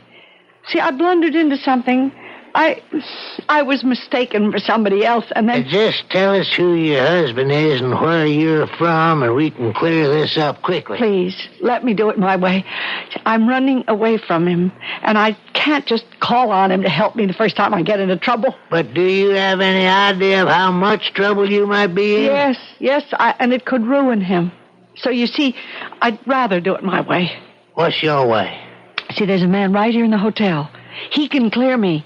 Like you, he's a law enforcement officer. What kind? Well, I gather federal government. A G-man? A T-man? Secret Service? Who? I really don't know, but he could satisfy you and clear me and... Who is he? Better let me get there. Sheriff Clegg? Yeah? Who? What's the man's name? Farrell. Jerry Farrell. Who found him? Let's see. Dead. Okay, I'll be there right away. What were you saying about Jerry Farrell? It never rains, but it pours. First time we ever had a murder here, now we got two of them. This bellhop by the name of Jerry Farrell. Oh, but he's the government agent. You see, he could have told you. Told me what? Sheriff, a man named Mike Perry. See, he thought I was a member of the underworld and that I'd come here to make some sort of a deal. And then Mr. Farrell, who claimed to be a secret government agent, he insisted I was an undercover agent and that I was here trying to trap this Mr. Perry. Yeah? Well, I thought it was all a hallucination. And I went to see Dr. Bellows. And I guess it was all real. What kind of deal were you supposed to make with Mr. Perry? I was supposed to sell him some stolen jewels. Where are the jewels? Well, I don't know. I never had them. Then how could you sell them? Well, see, Mr. Farrell was supposed to arrange... It all turns on Mr. Farrell, doesn't it? Mr. Farrell's dead. Now, about Dr. Bellows. Well, I have to tell you, Mr. Perry killed Dr. Bellows. Perry, huh? Well, that's the Mr. Perry who's registered in this hotel. He's a gangster. Mike Perry? He's the one. I'm afraid this has to be the end of the line. Mike Perry's been coming to this place more than 10 years. Mr. Perry's a legitimate businessman from New York. But I saw him. I saw him kill Dr. Bellows. I saw him standing over Dr. Bellows' body with a gun in his hand. I heard him. And he said he just killed Dr. Bellows. Now, it won't be too bad for you. Well, try to believe me. I don't think it's first degree. That's a help right there. All these hallucinations, you probably got insanity working for you. Oh! Who knows? You could even get off. Oh! Now, you want to tell us who you are? I can't. You'll have to come out. But I just can't. You just better sit there and think about it. If you're trying to protect your husband... It's not that. It's... Sooner or later, we're going to find out who you are. Now, just think about it. Sit here. Yes. I'll be back. And whatever you do, don't try to leave this hotel. Sheriff, am I under arrest? What do you think?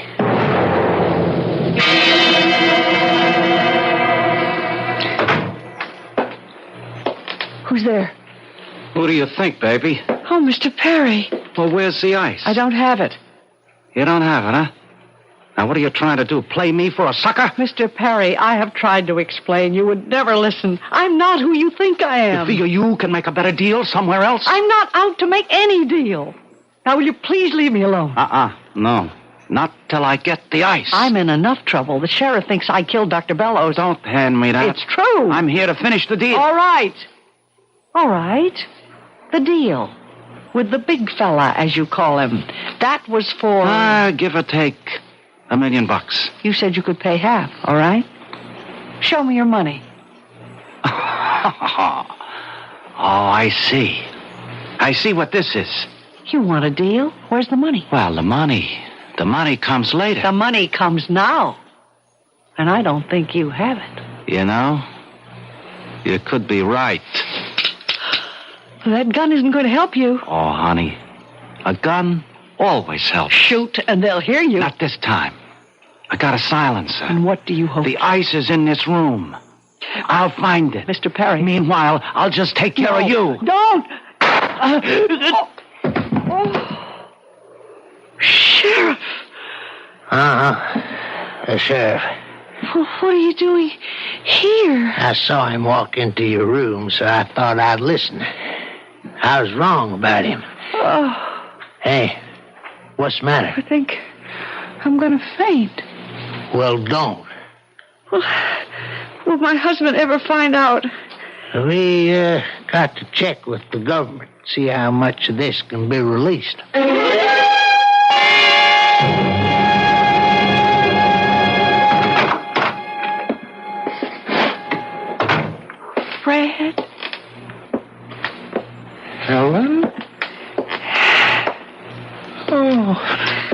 Well, Oh, hello, Fred. I'll answer it. Hello? Oh, just a minute. It's Senator Warren's office. Oh, that's the call I've been... No. Tell them I'm out. Mr. Stewart isn't in right now. Yes, he'll call you back. Goodbye. Where were you? Why? Did you miss me? Oh, I can't tell you how much.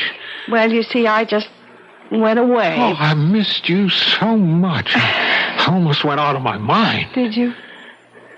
I tell you how crazy I was. I'd look in the mirror and I'd actually see your face there, even though you weren't there. So you see, you were wrong. Your image, your reflection hasn't disappeared. Look, just look in the mirror. What do you see? I see. Oh, Fred, I see both of us clearly. Very clearly. Oh, darling. Now, tell me where you went and what you did. Oh, well, I didn't really go anywhere much. And I really didn't do anything.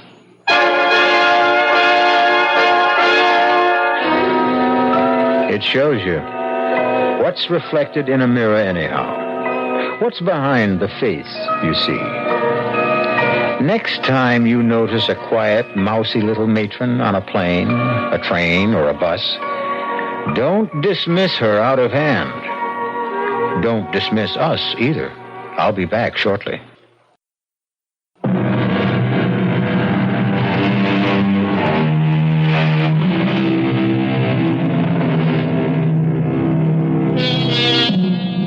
Helen Stewart, a lesson to all of you gentlemen out there who don't see your wives' faces in the mirror anymore. Be very careful, because the next face you might see in the mirror could very well be your own. Our cast included Celeste Holm, Wes Addy, William Redfield, and Robert Dryden. The entire production was under the direction of Hyman Brown. Radio Mystery Theater was sponsored in part by new sugar-free diet 7-Up, Contact, the 12-hour allergy capsule, and Buick Motor Division. This is E.G. Marshall inviting you to return to our Mystery Theater for another adventure in the macabre. Until next time, pleasant dreams.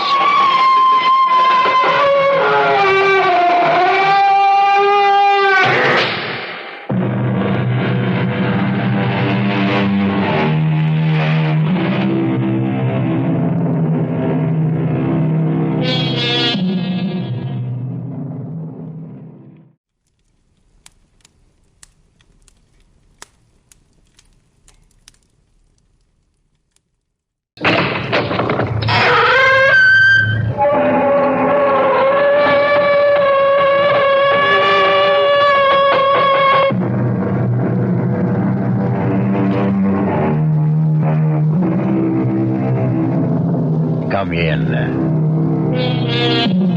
Welcome. I'm E.G. Marshall.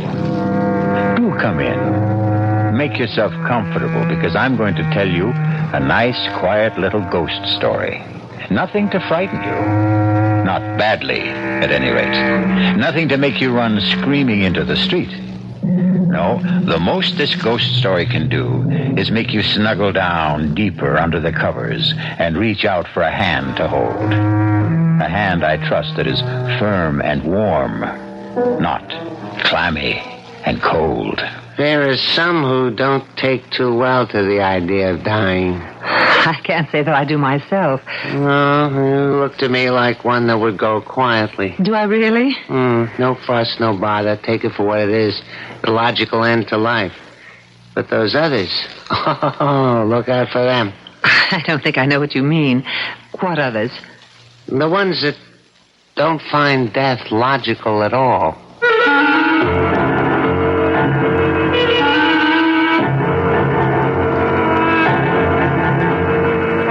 Our mystery drama, The Phantom Lullaby, was written especially for the Mystery Theater by Elspeth Eric and stars Rosemary Murphy and Arnold Moss.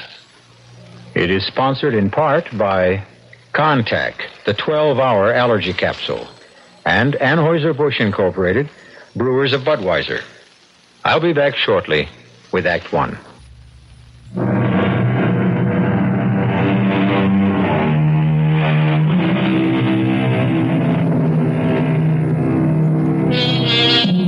I myself have never met a ghost. I don't know why. Perhaps something in my personality puts them off. But if ever I should, I hope he'll do something more than moan and sigh and clank chains. What I should really enjoy would be a nice chatty ghost who'd sit down and talk things over. Things like whether the life after death is really pleasanter than the one before. And if it is, why is it? Things like that. Things that only a ghost would know. Ah, well, perhaps one fine day or some dark night, if I hold myself in readiness, my ghost will visit me. Meantime, relax, won't you? And listen.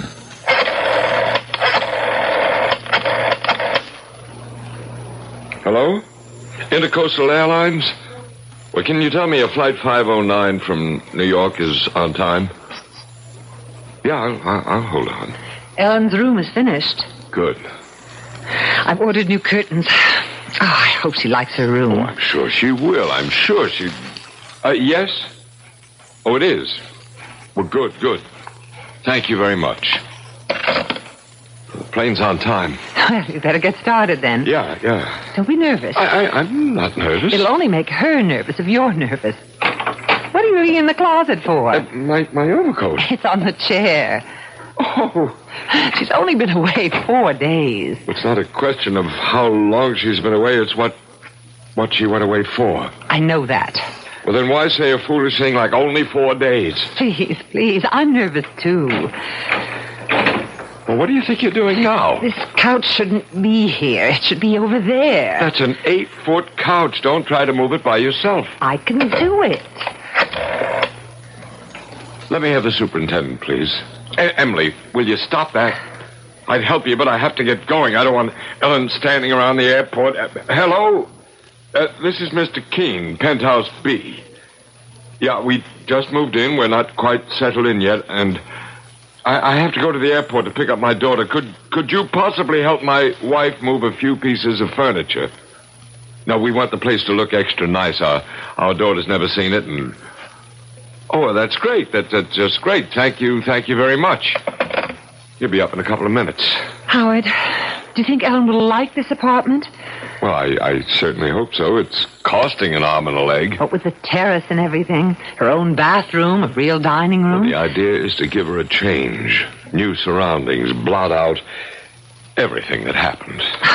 As if a terrace and her own bathroom could take her mind off that terrible man. Well, they'll help. I'm not saying completely, but they'll help. Give us something to think about besides John Draper and the rest of it. Seems strange we never even met him. I hope I never do meet him. Well, honey, I gotta get going. Don't tell Ellen about this place. Let it be a surprise. And, Howard, be very, gentle with her. Let her know we love her. Yeah, I'll let her know. Well, I'm off. You're the superintendent. Yeah. I didn't hear you knock. I was just getting ready to. Well, come in. This is my wife. She'll show you what she wants done. Oh, and here's something for your trouble. Oh, okay. Honey, I'll be back in an hour. Good luck. Take care. Well, now... You like this place? Oh, I'm sure we will like it. We just moved in. I know. It's a nice-looking apartment with a terrace and all. First thing I want to do is move the couch over there to the long wall. Everybody likes this place when they first move in. If you take one end and I take the other... 1, 2, 3 months, then they start getting jumpy. Jumpy? They pay up what they owe on the lease and they move out. I didn't know that. Oh, yeah, it happens every time. Well, let's move this thing if we're going to... Let me move the coffee table first. No, I'll do it. How'd you happen to hear it was vacant? Well, actually, friends of ours called us. They'd met some people at a party who said they were giving up this beautiful apartment, and we thought... That would be the Winthrops. Yeah, they lasted 6 months. Where do you want this table? Right where you're standing. Okay. And before them was the Katzes, and before them the Millbrooks, and before them the Kramers, and before them... Why did they all move out? What's wrong with the place? Search me. They would never say, any of them. Just paid up and moved out. You know what I think? What? I think the joint's haunted. Now, where does the couch go?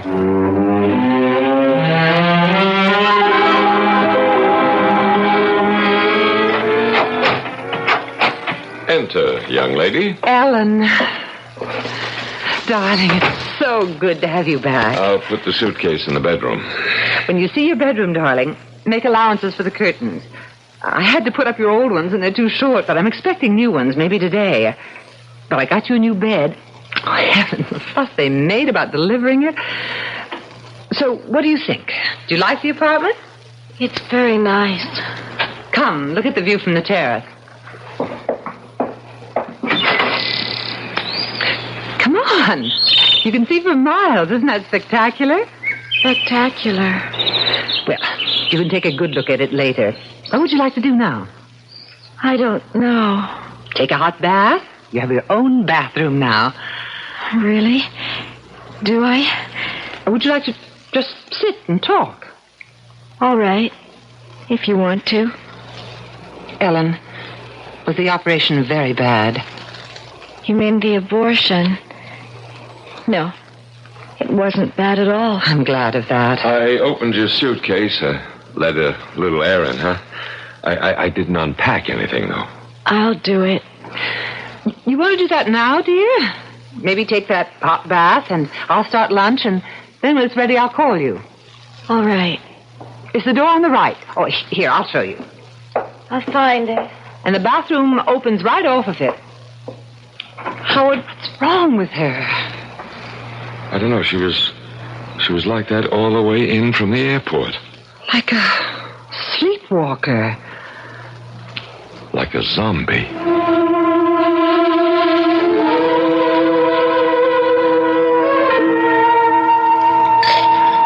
Howard? I'm making us a drink. We need it. How is she? I guess she's all right. Here's your drink. She's lying on the bed, just staring at the ceiling. I spoke to her, but she didn't answer me. So I didn't bother her. That horrible man, he did this to her. I wish she'd talked to me about him. But she never did say much, except that she was seeing him a lot. And then when she told me she was pregnant, she said he didn't want to marry her, so she guessed she'd have an abortion. Just like that. Things have changed, though. The young people nowadays. And the parents nowadays. I guess so. I should have insisted. I should have put my foot down, absolutely insisted. Insisted on what? Well, at least on meeting the guy, at least that. That's not the way things are done these days. Well, they should be. Look, do you think I ought to get in touch with him now? Now? It's too late well, we now. can't just leave her the way she is, walking around like an automaton. Maybe he could... Oh, I don't know. Maybe he could snap her out of it or something. Maybe she'll snap out of it by herself. If she was really in love with him... She said she wasn't. Well, maybe she was. Maybe she was and didn't know it. Anyway, I think he ought to see what he's done. What good would that do? I don't know. Why don't you go and see if she's all right? I don't like to disturb her. Well, just knock on the door and see if she answers. All right. Well, the state she's in... Ellen? Oui, Mama. I don't want to disturb you, dear, but I just want to make sure everything's all right. Tout va bien. I guess she's all right. Anyway, she answered me. Well, what did she say? I couldn't make it out, but she sounded fine. Well, that's good. Maybe it was just shock or something before. Probably that was it. Emily, if you get to talking to her, if she'll talk to you... Oh, she will. Ask her about this man. What's his name again? John Draper. Yeah, ask her how she feels about him. You know, if she thinks about him, wants to call him up or anything, you tell her that it's all right with us. Howard, she doesn't care if it's all right with us. Young people don't these days. They just go ahead and do what they want to do. Well, do you realize we don't know anything about this man? What does he do for a living, if anything? He plays the piano. I think he gives lessons. Where does he live? Over on Market Street, I think. Yeah, that figures. Has he got a phone? I imagine so. I don't know. Well, if he gives lessons, he's got to have a phone. He's got to be in the book. I think so, anyway. Oh, here he is. Look. John Draper, 121 Market. You're not going to call him. No, I'm not going to call him. I just want to know that he's alive and breathing somewhere in this town. If Ellen isn't better by tomorrow or the next day... Howard, she will be. Go knock on the door again, will you? What'll I say? Say anything. Say we're having a drink out here. Why doesn't she join us? All right, if you say so. But keep it light and, you know, cheerful. Ellen, dear, your father and I are having a drink. Don't you want to join us? Pas maintenant. How's that, dear? Je suis occupée. Well, whenever you're ready, we'd love to have you. I think a drink would do you good. Whenever you're ready. I guess she's all right. But did she say she was all right? I don't know what she said. What do you mean you don't know what she said? Ellen! Are you all right, baby? Je regrette, mais je ne peux pas vous joindre pour le moment. Je dois m'occuper du petit garçon. Excusez-moi, s'il vous plaît. Howard. Why, I didn't know she could speak French. She can't. Well, she just did. I understand enough French to know that. What did she say? Could you tell? Well, she said she couldn't join us just now because she had to take care of the little boy. Do you agree with Anthony Trollope that the chief duty a parent owes a child is to make the child happy? I think I do. And I think in their more beneficent moods, most people do. Why, then, are there so many bitterly unhappy children? We may find out when I return shortly with Act 2.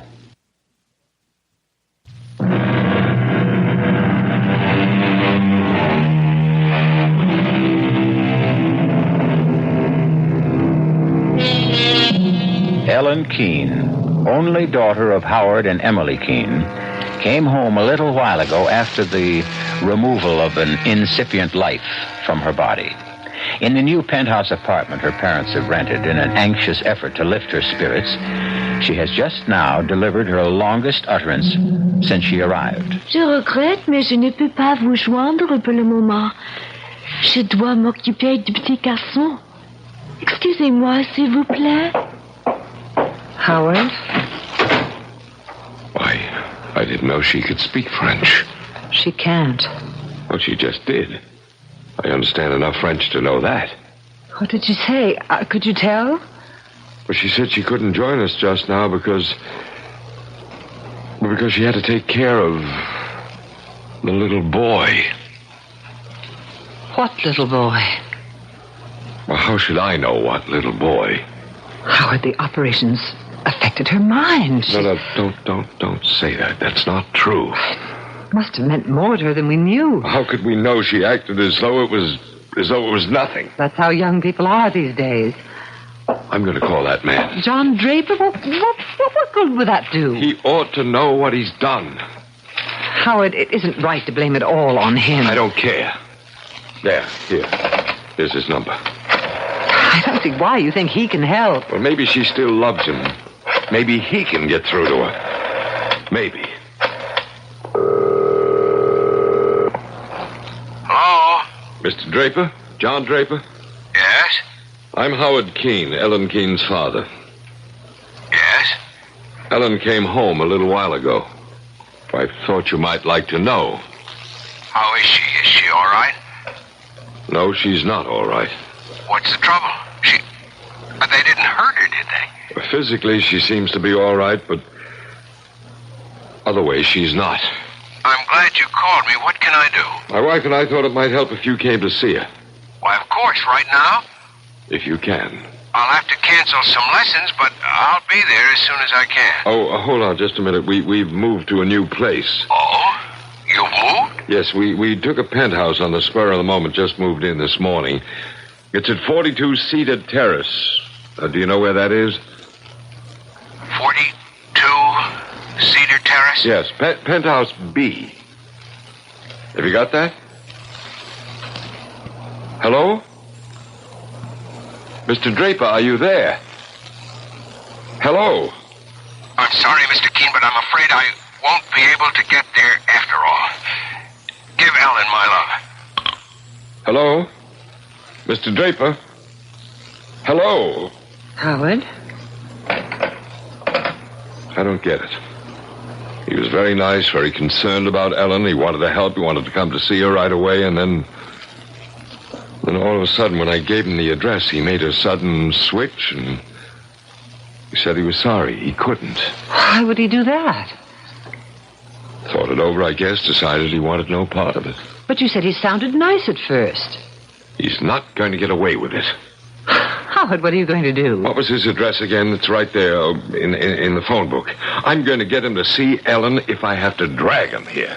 What's the address? 121 Market Street. Howard, I wish you wouldn't go. I'll be back in half an hour. You stay right here. You think I should call Dr. Stone? No, not yet.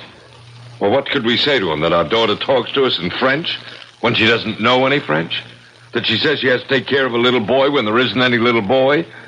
No, you just stay here with her, and I don't think she'll get violent or anything like that, and I'll be back in half an hour with Mr. John Draper.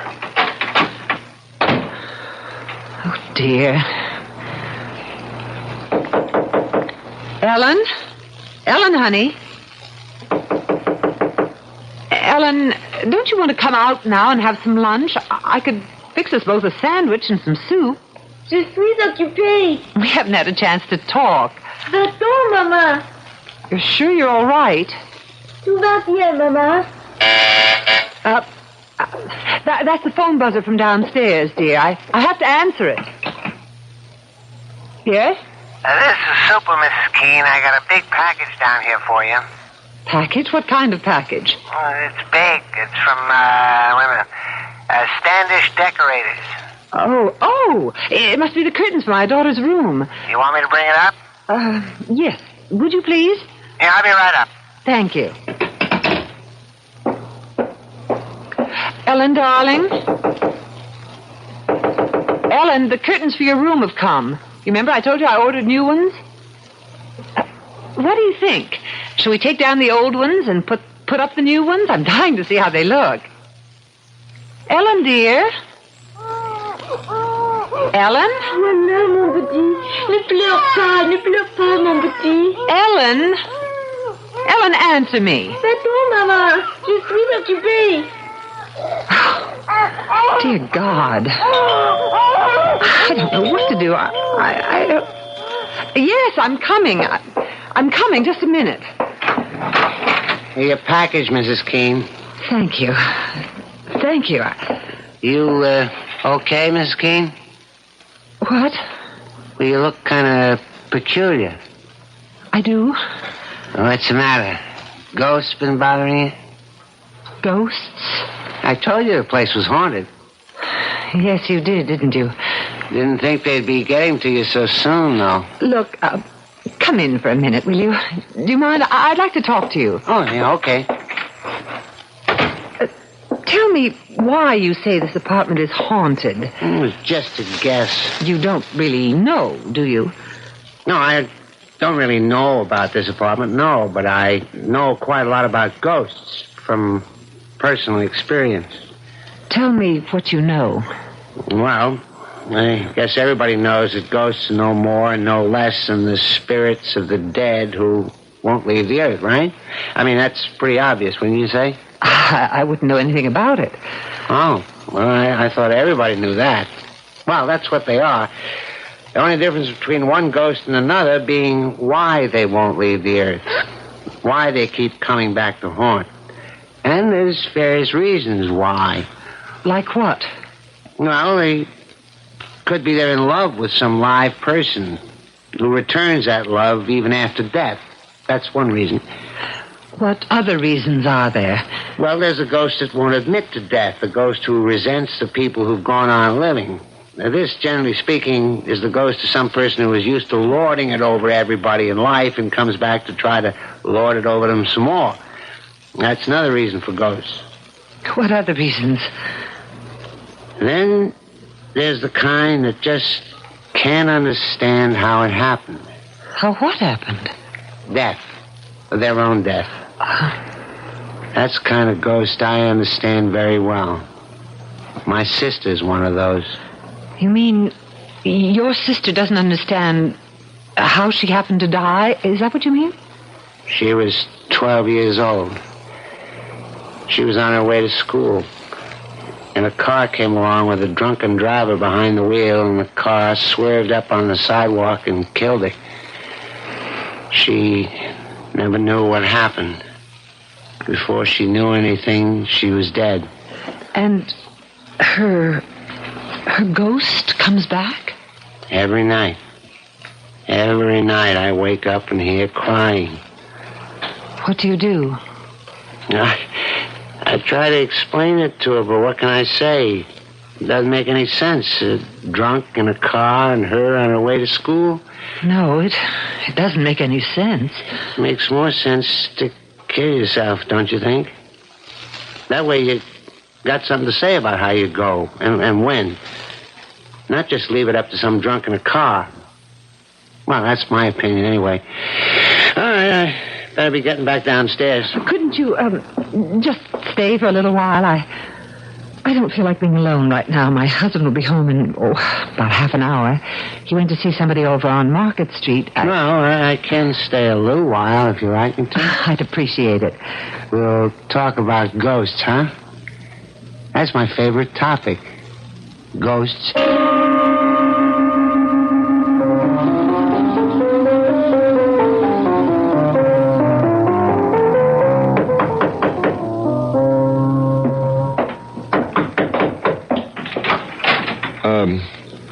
I'm looking for Mr. Draper. I'm Mr. Draper. I guess it's your son I'm looking for. I don't have a son. Oh, well, I expected... Well, I didn't know I'm Howard Keene, Ellen's father. I'd like to come in and talk to you. Mr. Keene... Please, it's very important, or I wouldn't ask. Come in. Thank you very much. Sit down if you want. Excuse my staring at you. I expected a much younger man. I'm 51. It's just my age. You said on the phone Ellen is all right. No, I said that physically Ellen's all right. Why didn't you want to marry Ellen when you found out that she was pregnant? I couldn't. Why, you've got a wife? I had a wife. You're divorced. Something I never talk about, Mr. Keene. You never talked about it to Ellen? I never talked about it to anybody. And I don't intend to. Maybe you should. I can't. Tell me about Ellen. Well, she came home a little while ago. She was changed. She talked in monosyllables, short sentences at the most.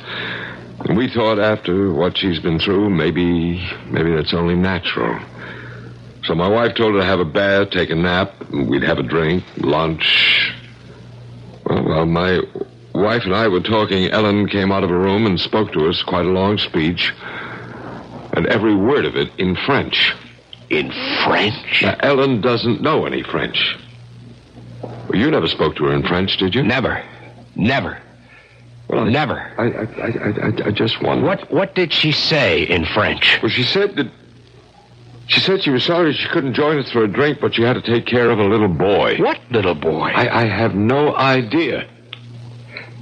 Mr. Keene, after an operation like the one Ellen had, don't you think it's possible that it's bound to have an effect on a woman, on her emotions, for a while anyway?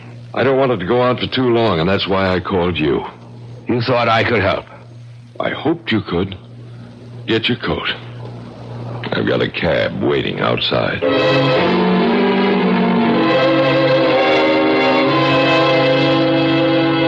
Now I've told you everything I know about ghosts, Mrs. Keene. Have you seen the one that's haunting this place? No. I'm not even sure there is one.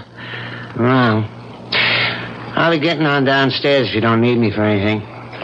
Well, if you could, I'd really appreciate your helping me put these curtains up. If you have the time. Oh, yeah, I got a few minutes. They're for my daughter's room. I'm not sure we should go in there. She's been resting. I'll tell you what, I'll knock on her door. If she's up, I know she'd love to see the curtains. Ellen, dear, it's Mother. The superintendent is here, and if it's all right with you, we'd like to put up the new curtains. You know, I told you before they just came from the shop. Ellen, dear, I'm going to open the door and come in because I think you've been by yourself long enough. I really do. Ellen? Oh! What's the matter? Oh! Mrs. Keene, what? Good Lord. She's not moving. She's not breathing. Her eyes are wide open. She's dead. She's not dead. Don't say such a thing. Don't you dare say such a thing. Mrs. Keene, what are you doing? Calling the doctor, you fool. Doctor won't do any good. She's dead.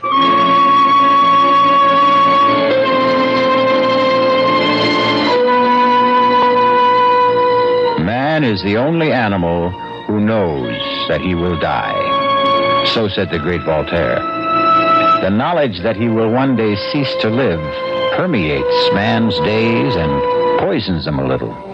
I think that if ever I am given another life, I should like to live it as a bird or a monkey or a chipmunk or a beetle. It doesn't add much to the enjoyment of life to know that it won't last long. I'll be back shortly with Act 3. This is WBBM Chicago News Radio 78.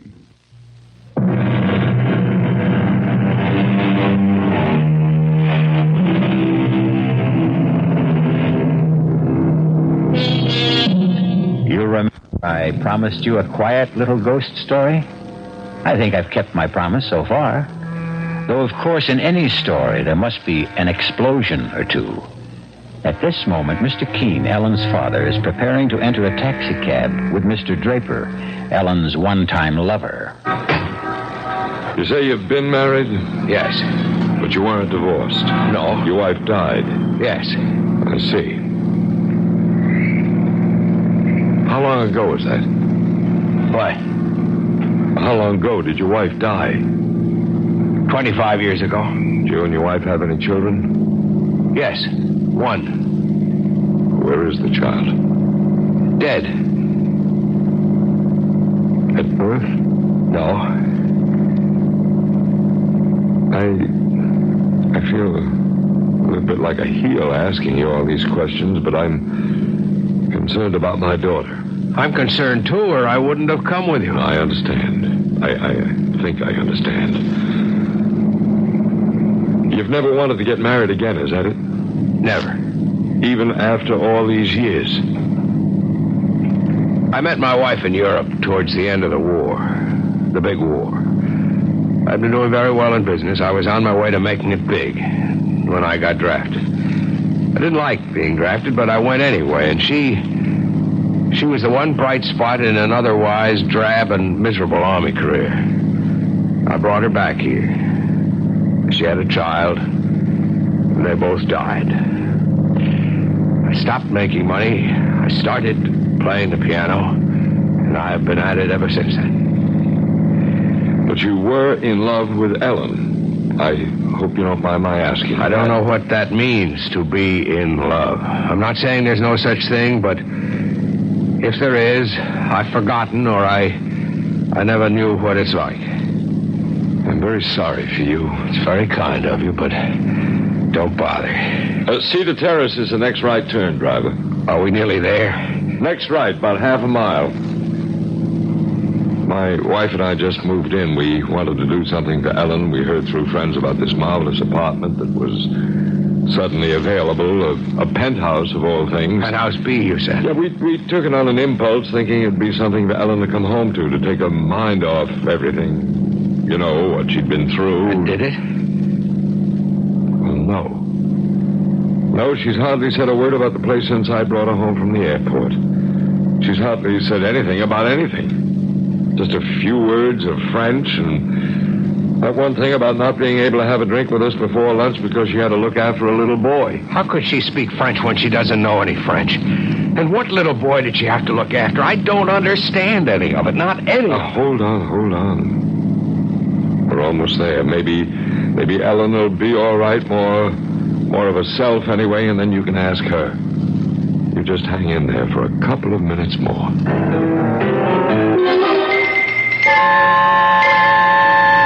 Dr. Stone, what's wrong with Ellen? Mrs. Keene, I can't detect any vital signs at all. I hesitate to pronounce her dead, but what can I say? I can find no pulse, no heartbeat, no reflexes. I've done everything I can think of. Injection, massage. She's not dead. Tell me she's not dead. Like you, I refuse to conclude that at the moment. But if your daughter is alive, Mrs. Keene, she is in the deepest coma I've ever encountered. It's as though she were not in or out of this world at all.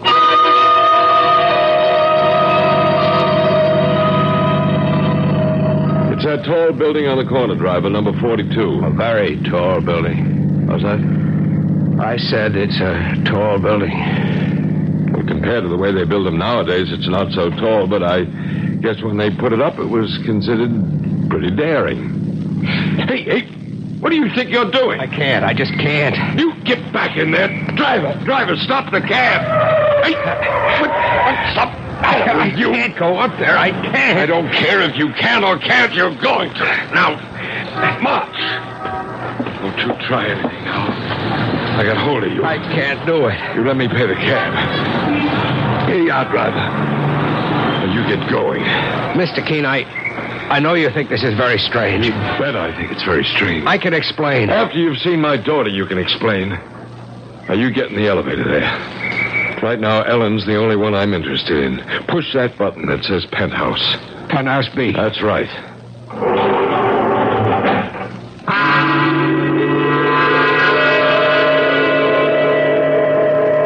Mrs. Keene, if Ellen isn't dead, and I'm still not convinced, then she's either in a very, very deep coma or... Well, here I'm getting into territory that I don't understand at all. She's in a trance. A trance? We hear of these things, people who can control their body functions. I was told of a man who could make one half of his arm stone cold and the other half blood warm. He could do it at will, or so I was told. I can't believe it. Do you believe it? Mrs. Keene, there isn't a doctor alive today who would deny the power the human mind has over the human body. But... Oh, that must be my husband. Yeah, well, I want to talk to him. I'll only be a second. Yes, I'm coming. Howard. Mr. Draper? That's him. I'm Ellen's mother. Howard, I called Dr. Stone. He's with Ellen now. He wants to talk to you. I'm in here, Mrs. Keene. Dr. Stone, how is she? She shows no vital signs of life at all. You don't mean that she's dead? Oh, no, she can't be dead. Emily, what happened? Mr. Keene, we don't know precisely what happened, and I don't... Well, for some reason I can't really explain. I don't think she's dead. Either she's in a deep coma or she's in a trance state. Well, what's that, a trance state? It's something medical men know very little about.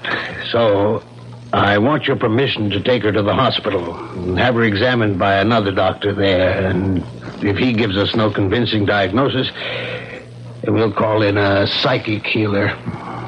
You have our permission to do anything you have to. Of course. All right, I'll call an ambulance. Mr. Draper, I've been very rude. We've paid no attention to you at all. Thank you so much for coming. It's quite all right. You can see we're beside ourselves with worry. Yes, I can see that. There's an ambulance service. There's Dr. Stone. Mrs. Keene, Do you suppose that I could see Ellen? Oh, I don't think so. Not now. Why didn't somebody wake me up? Ellen. Thank you. Darling. Is it time for lunch? Ellen. Well, how do you feel? Dr. Stone. What are you doing here? And John, you know, it's funny. I thought I heard your voice, but then I decided I must have imagined it. Yeah, but how do you feel, Ellen? Well, I feel perfectly fine. I had a wonderful sleep. You're sure you feel all right? Well, I just told you I feel fine. I was tired when Daddy brought me home from the airport, but I had a lovely nap, and now I'm fine. But what are you doing here? And John, how did you get here? How did you know where to come? Your father, he told me. Oh, really? Well, that was nice. Then you've met. Yes, we've met. You'll stay for lunch, won't you, John? Mother, is that all right? Is there enough for John, too? Yes, dear, there's enough. But first, don't you think you ought to bathe and change your clothes? I guess I should. I was going to do that before, wasn't I? When I first got here. But then I got busy with something or other, and I forgot all about it. You want me to come with you, dear? That would be nice. We haven't had a chance to talk, have we? No, but we will. See you off for lunch. Yes, Ellen. You'll stay, Mr. Draper? I'm not sure that I can. Please do. Ellen seems to want you to.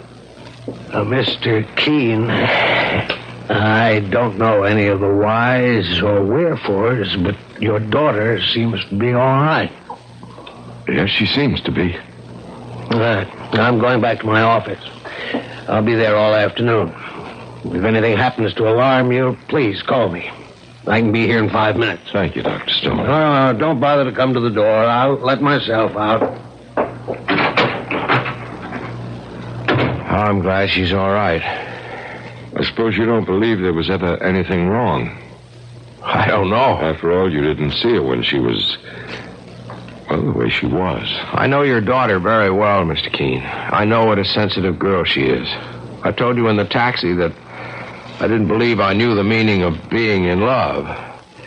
Now I'm not so sure. I think I was, in my own neurotic way, in love with Ellen. We were very close. Well, why did you make such a fuss about coming here? Why did you try to jump out of the cab? What was that all about? I had been here before. When? When were you ever here? I used to live here. In this apartment? Penthouse B, yes. But when was this? 25 years ago.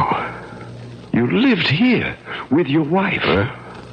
And your child? Yes. And your child was a little boy? Yes. How old was the child when he died? 2 years old. And your wife, how old was she? 21. They both died while you were living here.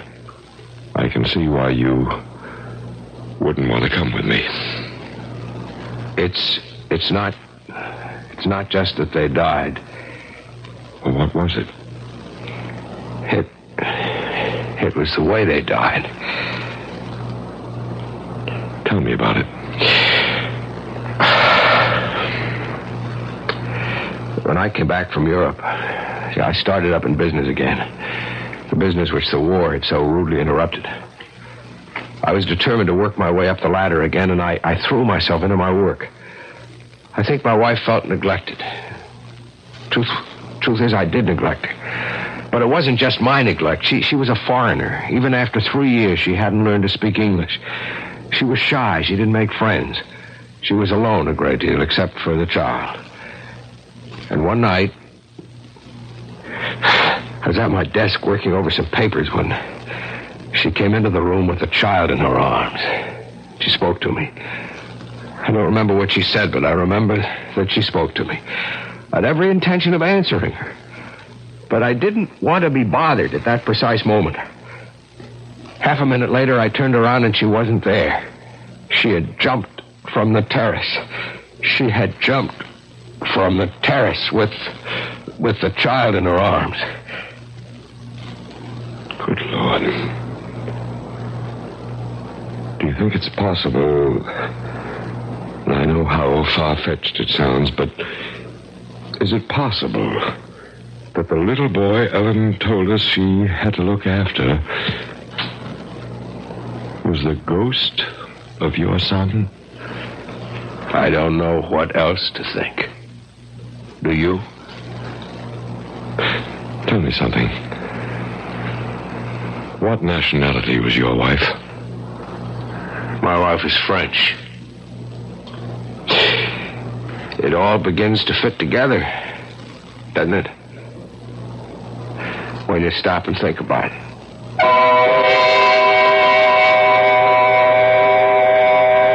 When you stop and think about it. You don't want to stop and think about it?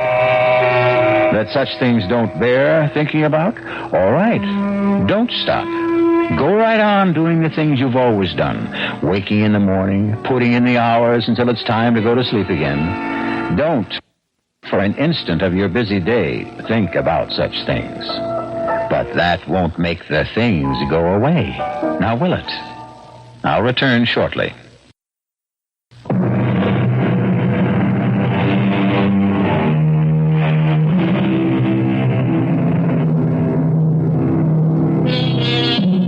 That was a quiet little ghost story, wasn't it? Just as I said it would be. Personally, I prefer ghost stories to be quiet. For ghosts, generally speaking, having no physical equipment, tend to be quiet. But like so many living people who are quiet, ghosts are also tenacious and persistent. And they are everywhere. Our cast included Rosemary Murphy, Arnold Moss, Mason Adams, Corinne Orr, and Robert Dryden. The entire production was under the direction of Hyman Brown. Radio Mystery Theater was sponsored in part by Buick Motor Division, the Kellogg Company, makers of Kellogg's Special K cereal, and new sugar-free Diet 7-Up. This is E.G. Marshall inviting you to return to our Mystery Theater for another adventure in the macabre. Until next time, pleasant dreams.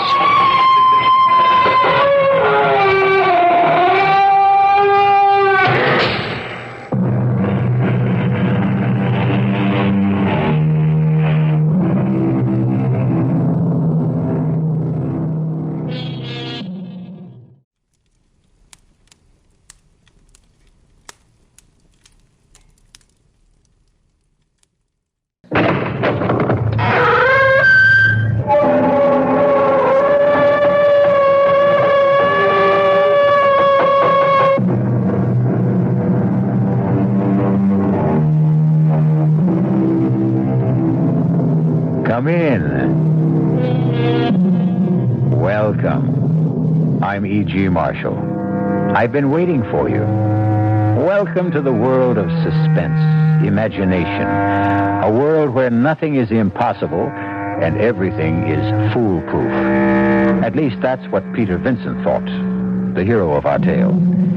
Peter Vincent is approaching middle age, not quite there, but already beginning to experience the disillusions, the restlessness that comes from feeling we're capable of better things and fearing time will run out before we achieve them. But Peter Vincent, who lives by his wit, his charm, his cunning, hit one day on a scheme that appeared to be his great triumph. I'm going to kill myself. Well, that's one way to... You're what? I'm going to kill myself, but it won't be suicide. You're going to kill yourself, but it won't be suicide. That's right, Murray. And my wife will receive $50,000 in insurance money. Now I know you're crazy. I'm serious, Murray. Well, you can go ahead and kill yourself, but your wife isn't going to get any $50,000. You're not even married. That's right, Murray. Don't you see now why it's so perfect?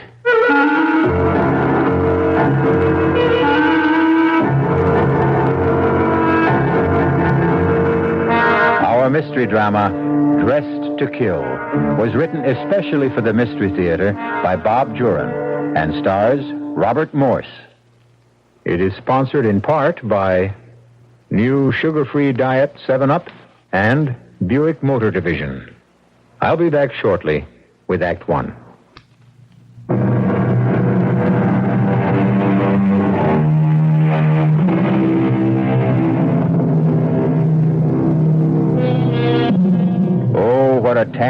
web we weave when first we practice to deceive. And Peter Vincent is about to weave a tangled web of deception, the likes of which he has never tried before, and hopes never to have to try again. Our story begins in a cheap but clean and well-run apartment house on New York City's West Side. Oh, Mr. Vincent. Yes, Mrs. Gretsch. It's the 5th of the month. Well, thank you, Mrs. Gretsch. Do you tell the time, too? Look, I'll thank you not to be so smart when you're late with the rent. 2 months late at that. Only 2 months this time. Things are looking up for you. I got my bills to pay, too, you know. And everything going up. Everything goes up around here except the heat. I've been meaning to speak to you about that. There is an energy crisis. I have to conserve all You'll have your own crisis if I catch pneumonia and can't work. I shall sue you, Mrs. Gretsch, for depriving me of my livelihood. I'd like to know just what that is. You know what I do. Well, you call yourself an actor. Actors act. You haven't been in a show since you started living here. Does that make me any the less an actor? We are all acting, Mrs. Gretsch. You, I, everyone. We're playing out our roles on this great stage. We are never really ourselves. We hide behind the masks, and we act out our little lives. I mean, you're acting. You don't want to press me for the rent, but you must. It's your role in life.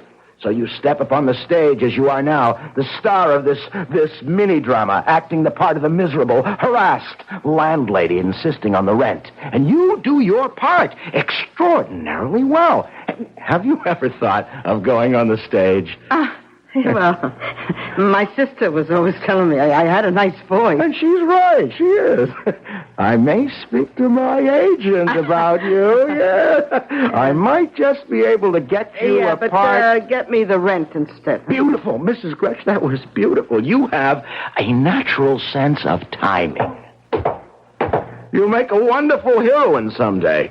You're past the ingenue roles, but still... You have till the 10th, Mr. Vincent, not a day after. That's it, Mrs. Gretsch. Keep studying. Stupid old frump. Hi, Pete. Murray. What are you doing here? Drinking your scotch. I thought you were in Cleveland. Ah, the show folded. Well, how'd you get in? You gave me a key a year ago, remember? Well, remind me to change the lock. I'm sick of your freeloading, Murray. Look, just a couple of days till I get settled. I gave up my room when I went on the road. You're not staying here. Oh, come on, Pete. I'll pay half the rent. Well, welcome home, Murray. You're looking pretty good, Pete. You been eating regularly? Off and on. I pulled a little flim-flam job a few months ago. Paid the back rent. What about acting? Any leads? No, but I'm working on something, Murray. Something really big. I'm sick of those ratty little deals for peanuts. Oh, come on. Not another con game. The greatest, Murray. The one that'll set me up for life on that sunny little beach in Mexico. I'm going to pull one last gigantic hoax and then retire. I mean, just settle down for life. I've been thinking about it for months. Great. What's the scheme? I'm going to kill myself. Well, that's one way to... You what? I'm going to kill myself. But it won't be suicide.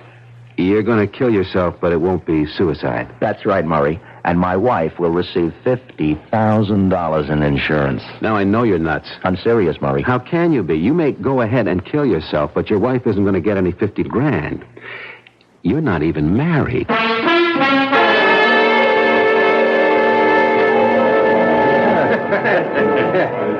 I'm going to have another martini while I try to focus in on this. It has to work, Murray. It's foolproof. Nothing is foolproof. I've been looking at it from every angle, and the more I look, the more I'm convinced it's going to work. Now, Peter Vincent will die. His wife will disappear forever, and I'll come out of the whole thing with $50,000. Let me get this straight. You're going to fake your own death and then impersonate your wife to collect the insurance? Precisely. I've got a $25,000 double indemnity policy. I've had it for years. I got it back in the better days when I was working regularly and traveling a lot. My mother was a beneficiary. But after she died, I just never did anything about changing the policy. I kept it up. You're not only out of work, you're out of your mind. No, listen, Murray. When I thought of this thing last year, I went and changed the beneficiary on that policy. I made up a name, Tina Vincent. The beneficiary is Tina Vincent, wife of the deceased. I've just been waiting, letting enough time go by so it looks legitimate. Well, it's a blockbuster, all right. If you get away with it, there are a lot of things to consider. How are you going to pass for a woman? The impersonation is the main... Yeah, that's it. Can you be convincing? When I put my mind to something, I can be very convincing. I don't believe it. Where did you learn to talk like that? I used that voice in a nightclub act a couple of years ago. Well, it's perfect. It's a perfect dame. Say something else. It was sweet of you to invite me to dinner, Murray. Oh, Murray, pay the check and let's just get out of here. Fantastic. Well, the first thing to do now is create, Tina Vincent. Now, will you help me, Murray? Hey, give me that voice again. That really spooks me, hearing that dame's voice coming out of you. Well, that's because you haven't seen me at my best, Murray. Wait till I'm dressed for the part.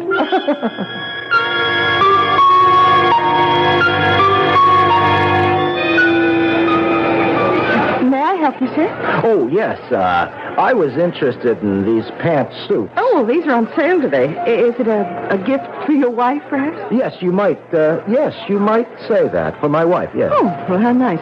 Oh, what's her size? A size? Oh, about, like mine. Like yours? Oh, rather tall, then, huh? Decidedly.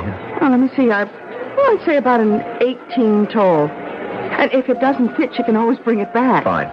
Now, the suits on this rack are all size 18. I'll take this blue, and how about that black velvet? That was fast. You certainly know your wife's taste. Yes, I do, rather. All right, well, I'll have these boxed and gift wrapped. Will there be anything else, sir?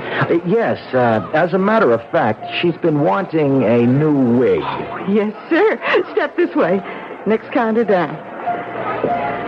Now, what does she wear? Blonde, brunette, black? Oh, dear me, yes. Funny, I've never really noticed. Oh, well, what's her coloring like? Fair? Dark? Fair. Like mine, almost. Oh, this frosted blonde would be perfect. Yeah. Oh, this one. Yeah. Yes, I think that would do. Oh, here, just for fun. You try it on. Huh? Oh, come on. You say her coloring is like yours. No, please, that's silly. Oh, here. Let me just slip it over your head. Ow. Adjust it a little and... What? It's incredible, sir. What's incredible? Well, I don't know, this wig. Well, I hope you'll forgive me for saying so, but with that wig on, you could pass for a rather attractive woman. Really? Yeah, except for one thing. And what's that? Well, your mustache.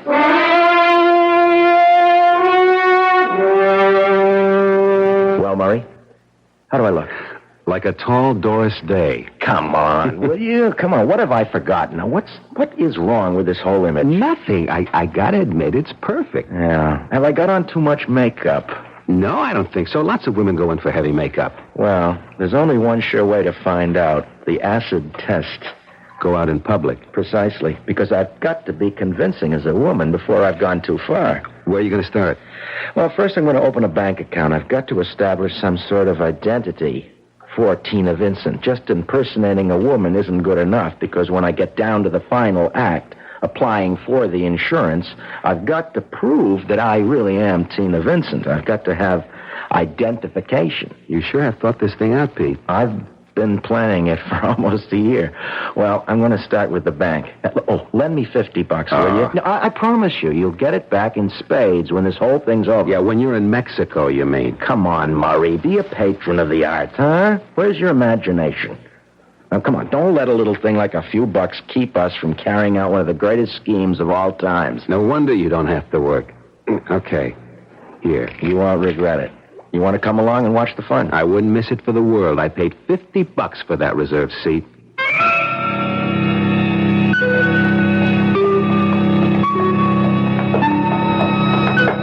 Stage fright? No. At this point, I have nothing to lose.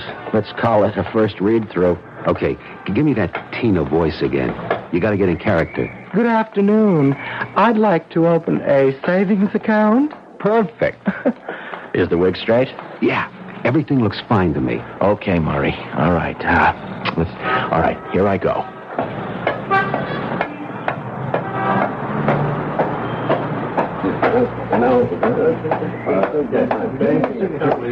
I beg your pardon? Good afternoon, madam. May I help you? Yes, I'd like to open a savings account. Certainly. Sit down, please. Will this be an individual or joint account? An individual. I'm starting to save a little for a surprise vacation for my husband in Mexico. Well, that's very nice, very nice. May I have your name, Mrs. Vincent. Tina Vincent. All right, Mrs. Vincent, if you'll fill out both these cards, name, address, social security number. Social security number? I beg your pardon? Oh, a little catch in the throat. No, a social security number. No, I don't have one. I mean, my card must be at home. I haven't worked for so many years. I see. Well, you can always send that in to us later. Oh, thank heaven. How much would you like to deposit? Well, $50. Very well, Mrs. Vincent.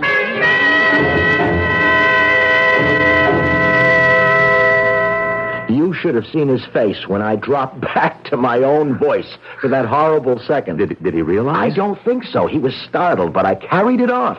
I have to do better than that, though, when I face an insurance company. I've got to be totally convincing. Well, you just need more practice. You're right, Murray. I've got to try and live an entire week as Tina Vincent. Everywhere I go, everything I do will be Tina Vincent. Yeah, but I got my doubts, a lot of big doubts. Why? Well, maybe you can talk like a woman and dress up like one for a while. But I don't think you can keep up the pose. Sustain it, I mean. That's what I want to find out. And I've got a great idea. This will be the test to end all tests. If I can fool that hawk-eyed superintendent, Mrs. Gretch, the toughest insurance man will be a pushover. Yeah, how are you going to do that? Another brilliant piece of business, Murray. I just hope I can keep from laughing in her face, because I've got to fool her in order to live here this week as Tina Vincent. In fact, she doesn't know it, but she's going to be an unwitting supporting player in our little drama. And I do mean supporting, particularly if there should be an insurance investigation later. Yeah, and that's a very likely possibility. I've been wondering how you plan to stage your own death. That's Act 2, Murray. Now, let's establish the bereaved beneficiary first. But there's got to be a body. Yes, it is customary. Insurance companies don't pay out until they're sure the policyholder is dead. That's right, Murray. Then, as I see it, if you're going to get away with this thing, you've got to get away with murder. Indeed. Get away with murder. And get away with being a convincing Mrs. Tina Vincent. In order to get away with $50,000. A tall order for even the best actor or female impersonator. Particularly when someone else is in on the whole scheme. But first things first. Let's see how well Peter Vincent makes out spending a week as Mrs. Vincent when we return shortly with Act 2.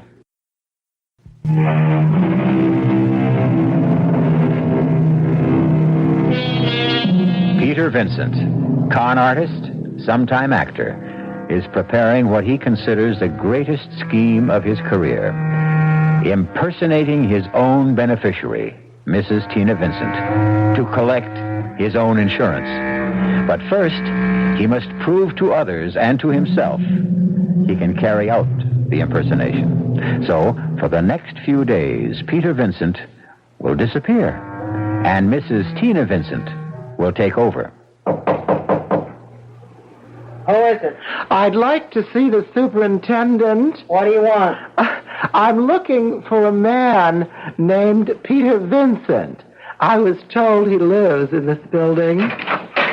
Well, his name's on the mailbox, 2A. But I don't think he's in. I haven't seen him since yesterday. Well, would you be kind enough then to let me into his apartment? Oh, certainly not. I don't know you. I'm Mrs. Vincent, his wife. His wife? Hey, I didn't know he was married. He's lived here 2 years. We're separated, but I'm still Mrs. Vincent. Oh, glory be. What next from that man? I know Mr. Vincent wouldn't mind your letting me in. He doesn't know I'm in town, and I want to surprise him. I'm afraid not, Mrs. How do I know he'd be glad to see you? Look, if he wants you in his apartment, he'll be the one to let you in. Well, of all...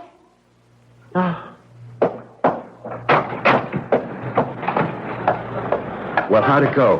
Smooth, Murray, smooth. The old crow didn't bat an eyelash. To her, I'm a perfect stranger. If he wants you in his apartment, he'll be the one to let you in. That's just what she said. Come on. We have to arrange for my wife's lodging. Where now? That phone booth there. Hey, lend me a dime, Murray. I've got to make a call. I'll put it on your bill. Consider it an investment. I told you, you'll share in the spoils. I hope you know what you're doing, because I sure don't. Another scene in our little drama, Murray. Hello? Hello, Mrs. Gratch. This is Peter Vincent. Oh, Mr. Vincent, where are you? I'm out of town, Mrs. Gratch. I had an unexpected chance for a part, and I won't be back for at least a week. Would you keep an eye on my apartment for me? I've done that already. There was a woman here not 5 minutes ago and said she was your wife. Tina? Tina was there? Oh, that's what she called herself. Is she really your wife, Mr. Vincent? Yes, we're separated. I haven't seen Tina for years. Oh, well, she wanted me to let her into your apartment to surprise you, but I wouldn't do it. Oh, Mrs. Gratch, I wish you had. What? You mean it's all right? Well, you wouldn't have had any way of knowing. Tina and I are the best of friends, Mrs. Gratch. Look, if she should come back, if you see her again by any chance, please, let her in. In fact, she can stay there until I get back. Let her use my apartment, if she likes. Well, all right, if you say so, Mr. Vincent. I hope you have a good run. A what? Oh, just a little show talk I picked up. You did say you were playing. Oh, yes. Oh, it's going to be a very good run, Mrs. Gratch. In fact, it seems to be going beautifully.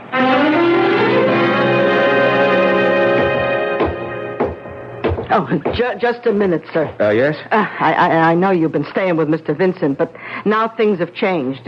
He's out of town. Yeah, I know. And Mrs. Vincent is occupying the apartment. Tina? You mean Tina's here? And with Mr. Vincent away, I don't think... Oh, don't worry, Mrs. Gretsch. You didn't know. I'm Peter Vincent's brother-in-law. What? Yeah, Mrs. Vincent's my sister. Oh. Well, I hope she's not here to make trouble. Mr. Vincent said they were separated. Oh, don't worry. It's probably a reconciliation. They've always admired each other, even though they couldn't live together. I certainly hope so. Stupid old biddy. Tina, it's Murray. Murray, surprise! When did you get into town? Just today. Come in. Oh, good show, brother dear. You know, I'm beginning to enjoy this part. Yes, keep you in practice. And what's next for you? Us, Murray. We're going out on the town tonight. What? That's right. We're going to an East Side bar, and here's what I want you to do.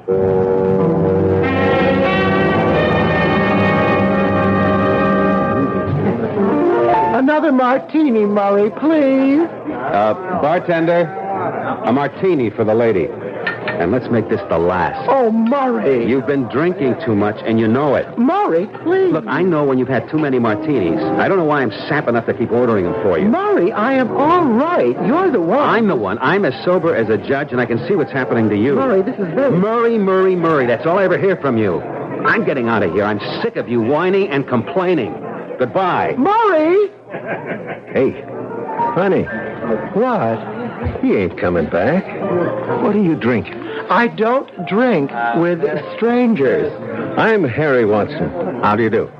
You see, now we're not strangers. No, I'm not interested. Ah, come on. Good-looking dame like you. Man runs out on her. Come on, let's have a little fun. No, please, you don't understand. It's not like that at all. Baby, I know all about what it's like. Believe me.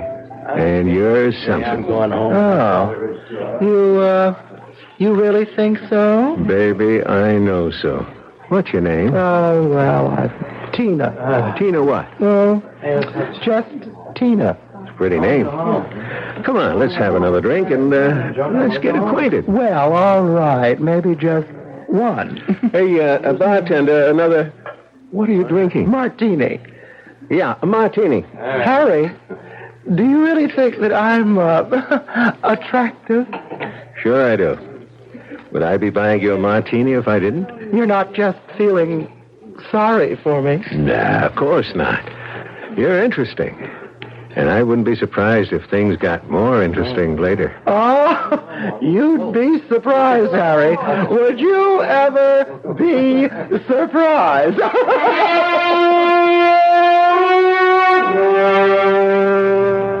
And then what happened? I drank the martini and left. I proved my point. Tomorrow I'm going to apply for a Social Security number and keep on good terms with Mrs. Gretsch. She's going to be important to us later on. Look, Pete, don't you think you've carried the joke far enough? What do you mean? Look, you've proved you can be a convincing dame. It's been fun and funny. But you're not really serious about knocking some guy off and trying to make the insurance company think it's you. Of course I'm serious. I might add that I am dead serious. But that's murder. Not really. Not with what I have in mind. Now stop worrying so much. Just think about that $50,000, and it's a lot closer than you think. I don't have to prove myself anymore, Murray. I can carry off the masquerade. The time has come for Act 2. Act 2? The victim. I have to find my corpse. We have to plan this carefully because when I leave here, I'll never return, you see, as Peter Vincent. I want you to get a hotel room, some sleazy, out-of-the-way place where we can get past the desk clerk without being seen. Whereabouts? Near the Bowery, but not actually on it. Now, call me from there. I've got some preparations to make here because today, Peter Vincent meets with his accident.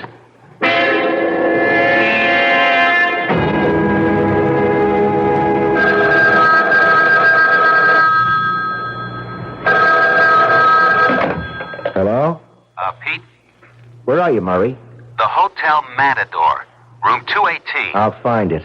Now, I'll meet you there in about an hour. Drop off the necessary things, and then, Murray, we'll go shopping for a corpse.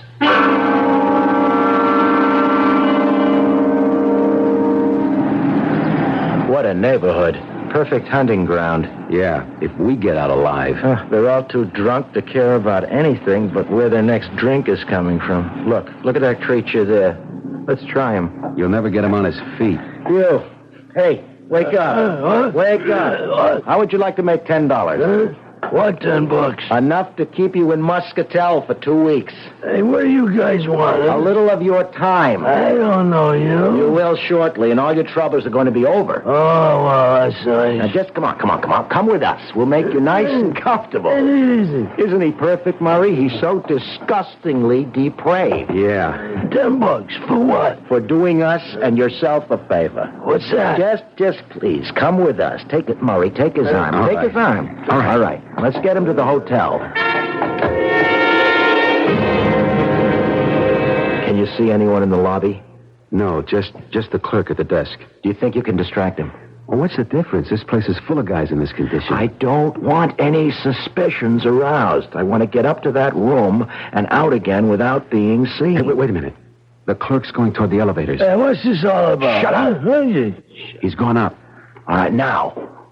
Come on, move. Let's take the stairs. It's only one flight up. I hope that clerk hasn't gone to the second floor. If we do meet anyone, just keep going. I can't. Shut up and keep moving. All right, now, wait a second. I'll check the hall. Okay, stop it now. Okay. I'll run ahead and open the door. All right. I don't see how anyone who doesn't eat regularly could have so much weight. $10, huh? Well, we made it. All right, get him into that chair. Yeah. All right, now get the hot water going. My case has shaving cream, soap. I'll get these foul clothes off him. Oh, phew. A second thought. Murray, I'll run the tub. You undress him. I'd never have believed it. All it took was a shave, some cleaning up, my best suit, and he looks like a human being. What's this all about? It's just a joke on a friend. Now, look, here's a wallet. Now, lend me a 10 spot, will you, Murray?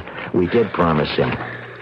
Now, here's your $10 in this wallet. See? Now, we'll just put it inside your coat like this, and you can keep the wallet, too, and the clothes. And there stands Peter Vincent. My clothes, all my identification, and heading for eternity. We'll wait till 5:15, the height of the subway rush hour.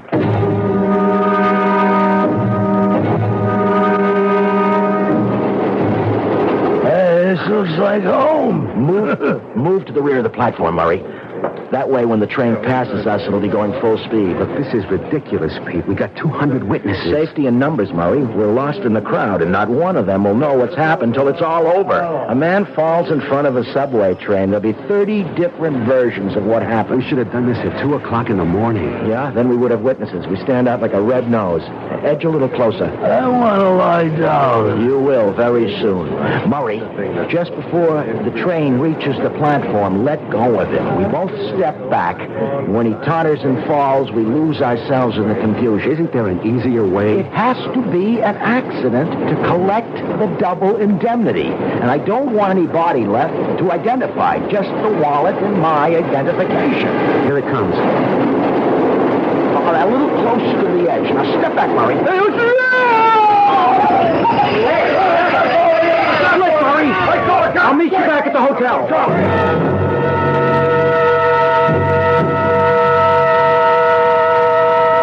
Have another drink, Murray. You'll feel better. Oh, it seemed kind of cruel. He was standing too close to the track. He was unsteady on his feet. Yeah, we put him there. Look, will you forget him?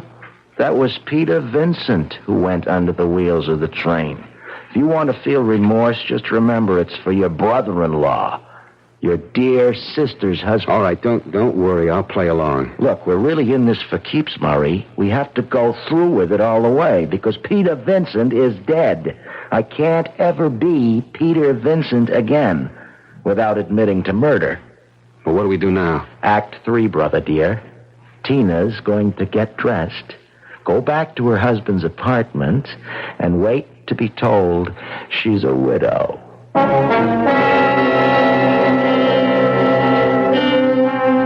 Peter Vincent has certainly got himself into a tangled web. But that unabashed self-confidence of his has seen him through many a tight squeeze. Let's see if it carries him through this one final scheme, his greatest hoax, as he calls it, to set himself up for life. I'll be back shortly with Act 3. This is WBBM Chicago News Radio 78.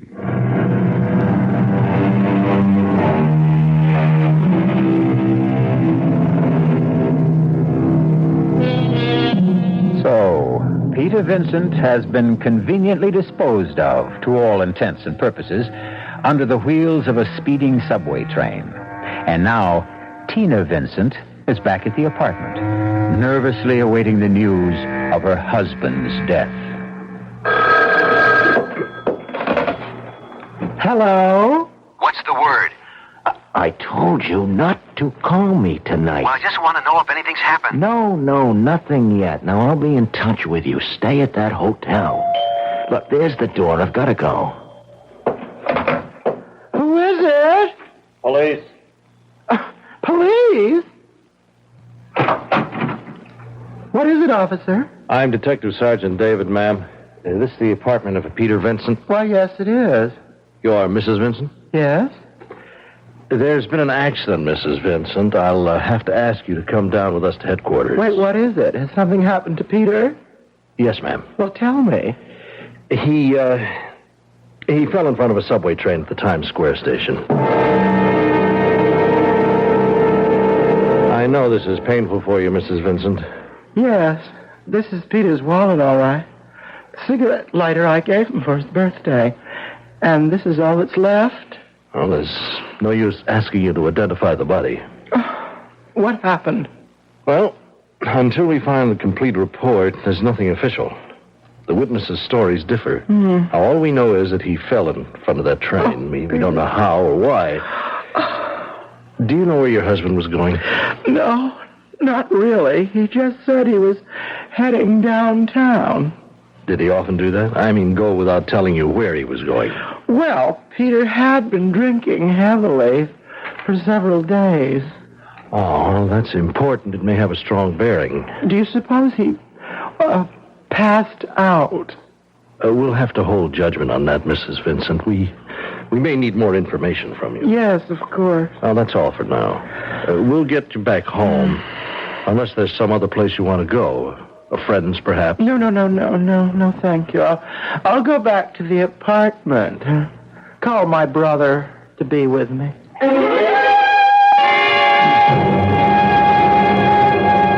Stop worrying, Murray. You're absolutely in no danger. I'm the one with my neck out. Suppose there is some way to identify that bum. Well, there isn't. The police told me that themselves. There wasn't enough left to identify. That's exactly what I wanted. Besides, it's been 3 days. Hold it. I've got to get in character. Hello? Mrs. Vincent? Sergeant David again. Yes, Sergeant. We're closing the file on Mr. Vincent. Several witnesses corroborated the fact that Mr. Vincent was unsteady on his feet. And the lab report showed a high level of alcohol in parts of the body.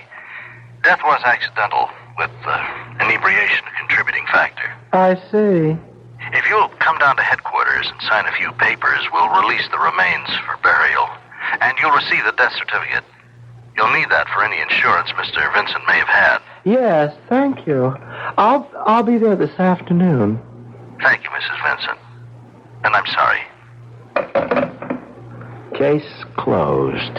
Witnesses said he was unsteady on his feet. Death was accidental, etc., etc., etc. Hey, we have to arrange for my burial, Murray. We've got to go all the way to keep up appearances. But, hey, look, Murray, do me a favor. Make it simple, Murray. A simple burial. I really would have wanted it that way.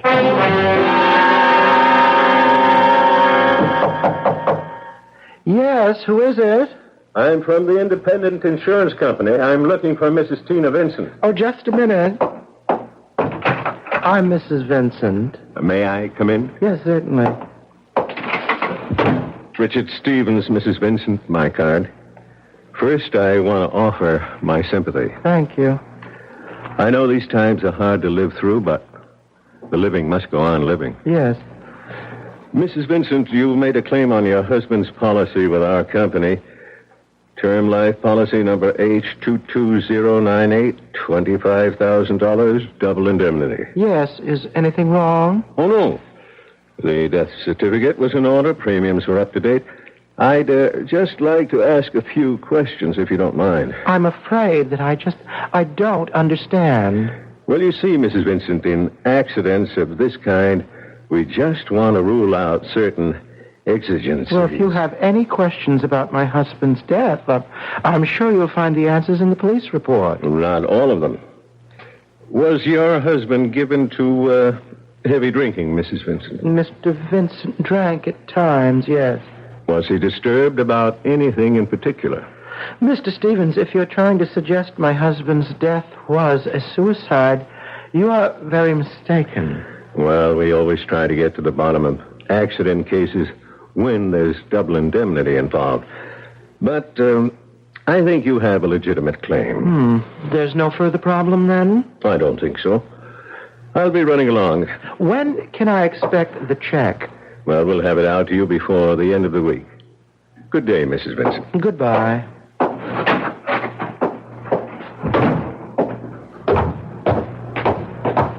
Oh, excuse me. You've been to see Mrs. Vincent. Are you a doctor? No. Oh, well, I'm Mrs. Gretsch, the superintendent. How is she? She seems to have held up well so far, poor thing. Oh, she seems well. How long have the Vincents lived here, Mrs. Gretsch? Who are you to be asking? I'm investigating her insurance claim. Oh.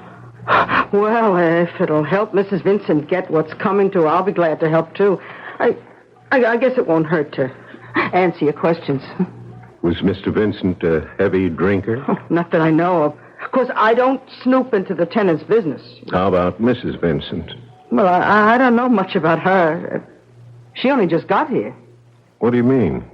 Oh, well, you see, they've been separated. She only arrived here a week ago for a reconciliation, her brother said. Her brother? Yeah. He and Mr. Vincent are good friends. I see. Well, thank you, Mrs. Gretsch. You've been very helpful. Calm down, Dick. Hank, I just know this dame and her brother did that Vincent guy in for the insurance. It all adds up. They were separated.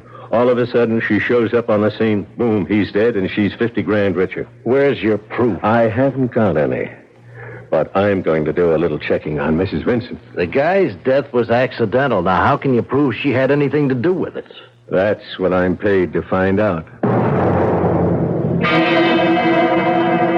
This is the first time I've seen you lose your cool. I'm sick of hanging around like this, but I don't dare let down the masquerade. I want to get that money and get out of here.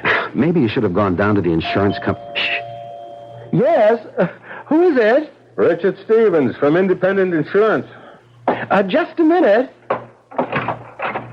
Come in. Thank you. This is my brother, Mr. Wilcox, Mr. Stevens. How do you do? How do you do? I'm sorry for the delay, Mrs. Vincent, but as I said, we have to be careful. When can I expect the money, Mr. Stevens? Well, in the next mail. Now, if you'll just sign this form. Very well. Anything to get this over with. Sign here and here. I hope this is the end of it.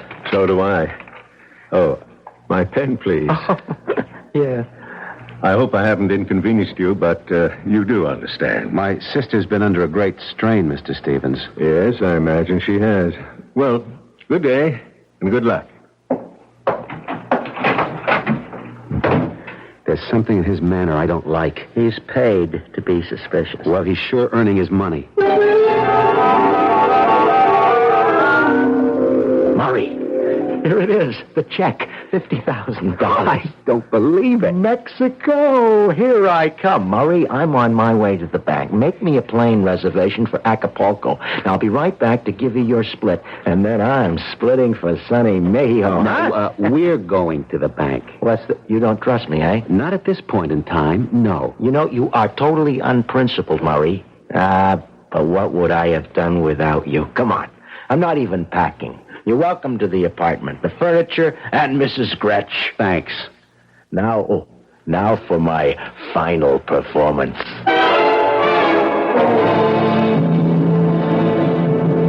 There you are, Mrs. Vincent. 50,000 in 50s and hundreds. And I can't tell you how sorry I am about your husband. You were saving for a vacation, weren't you? Yes, I'm surprised that you remember. Well, again, my sympathy. And good luck. Thank you. Good morning, Mrs. Vincent. Oh, Mr. Stevens. Did you cash the check, Mrs. Vincent? Why, yes. Okay, Hank. You're under arrest. What is this? We'll talk about it at headquarters. You're under arrest for suspicion of fraud and murder.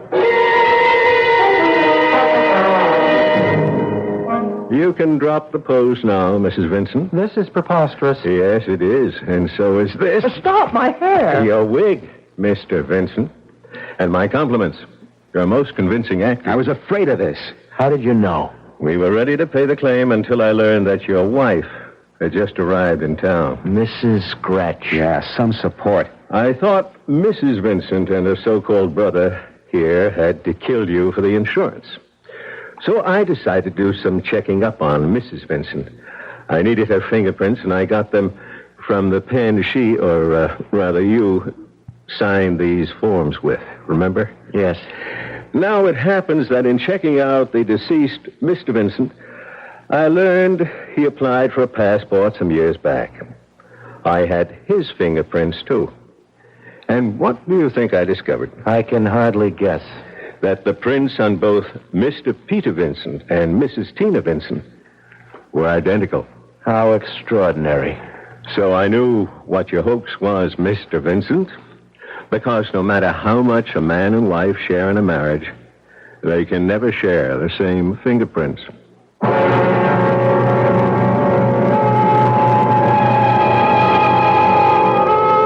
Peter Vincent's greatest hoax indeed proved to be his last. It's too bad he cashed that insurance check, because until then, it was really only attempted fraud. But then I wonder if that isn't exactly what the insurance man wanted him to do. And, of course, there was murder to answer for. If there is a lesson here somewhere, I suppose it's always be yourself. Unless, of course, you know where to pick up an extra set of fingerprints. I'll be back shortly.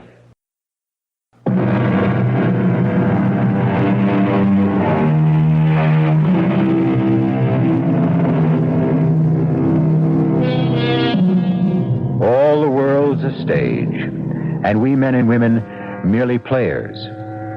Sometimes we have our choice of roles. Sometimes the role is forced upon us. Peter Vincent chose his role, and if you'll pardon the expression, it was curtains for him. Our cast included Robert Morse, Michael Tolan, Bryna Raeburn, Dann, Ocko, and Earl Hammond. The entire production was under the direction of Hyman Brown. Radio Mystery Theater was sponsored in part by Sign-Off, the sinus medicines, Anheuser-Busch Incorporated, brewers of Budweiser, and the Kellogg Company, makers of Kellogg's Special K cereal. This is E.G. Marshall inviting you to return to our Mystery Theater for another adventure in the macabre. Until next time, pleasant dreams.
Come in. Welcome. I'm E.G. Marshall. You're just in time to join me for an adventure in suspense and terror. The most heart-stopping terror of all. Not the terror of the eccentric, the grotesque, or bizarre, but the chilling terror that slowly emerges when one discovers that all the standards, the laws, the customs that have so naturally governed our existence have suddenly been revoked or repealed and no longer apply.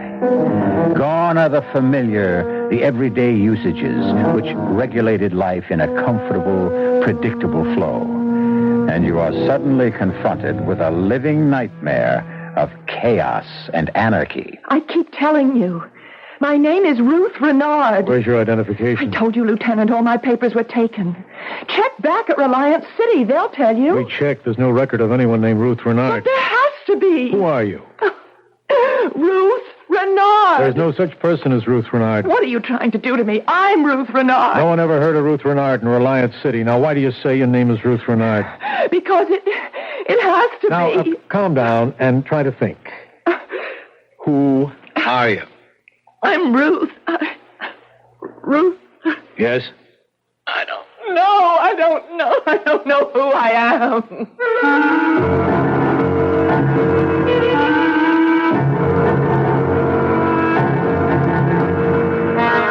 Our mystery drama, To Kill with Confidence, was written especially for the Mystery Theater by Sam Dann and stars Marian Seldes. It is sponsored in part by Sign-Off, the sinus medicines, and Anheuser-Busch Incorporated, brewers of Budweiser. I'll be back shortly with Act One. And now back to CBS Mystery Theater.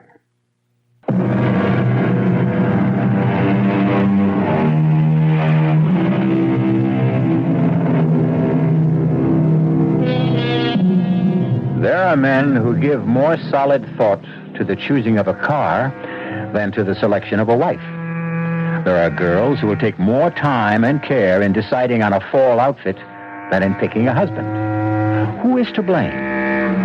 A good deal of it can be placed on the shoulders of society, which somehow tries to imply that marriages are made in heaven. This being the case, why bother being too careful down here below?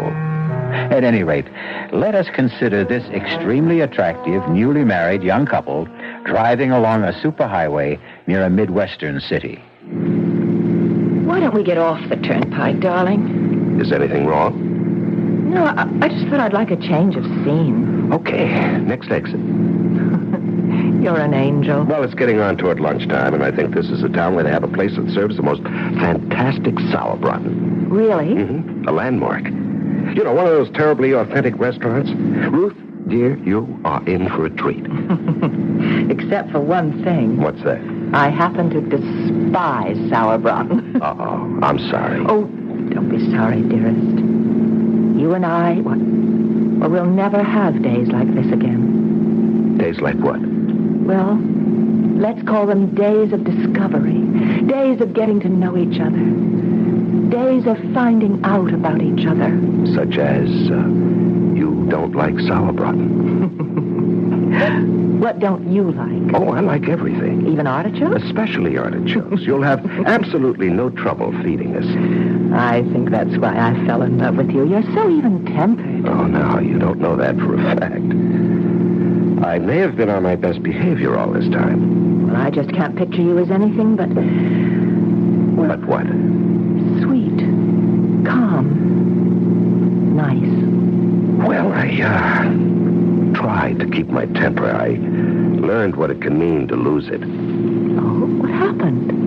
Now, that was a long time ago, darling. I found out what it can mean to lose your sense of balance and values, and, well, I plan to make amends for all that. Do you want to talk about it? No. And I'll tell you why. Oh, no, you don't have to explain. No, what I'll have to do is explain why I won't explain. Can you follow that? Sure. I have to put it all completely out of my mind. I have to go so far as to convince myself that it never even happened. I understand. And I may have one or two deep, dark secrets of my own. Well, keep them. That's what I dreamed about, to start a fresh, brand new, clean slate. Agreed? Agreed. Now, I'll tell you what let's do. Let's have sauerbraten anyhow. Oh, no. Well, you have it. I'll order something simple like hamburger. Oh, no, not in this place. Why? Well, you won't enjoy lunch. The waiters are such frightful snobs if they sense you're not there for the special. Oh, it's that kind of a place. We don't have to have lunch there. We can stay on the turnpike. No. Look, here's the exit. Let's turn off. Well, you did have your heart set on... Uh-oh. What is it? Is something wrong? Well, the car. I think it's that mysterious vibration. Do you hear it? I don't know. Well, that funny noise. Oh, Leo, darling, to me these things sound funny all the time. Is it something serious? Well, I hope not. Well, look, we have 1,000 miles still to go. We'd better have it checked. Yeah, that's a good idea.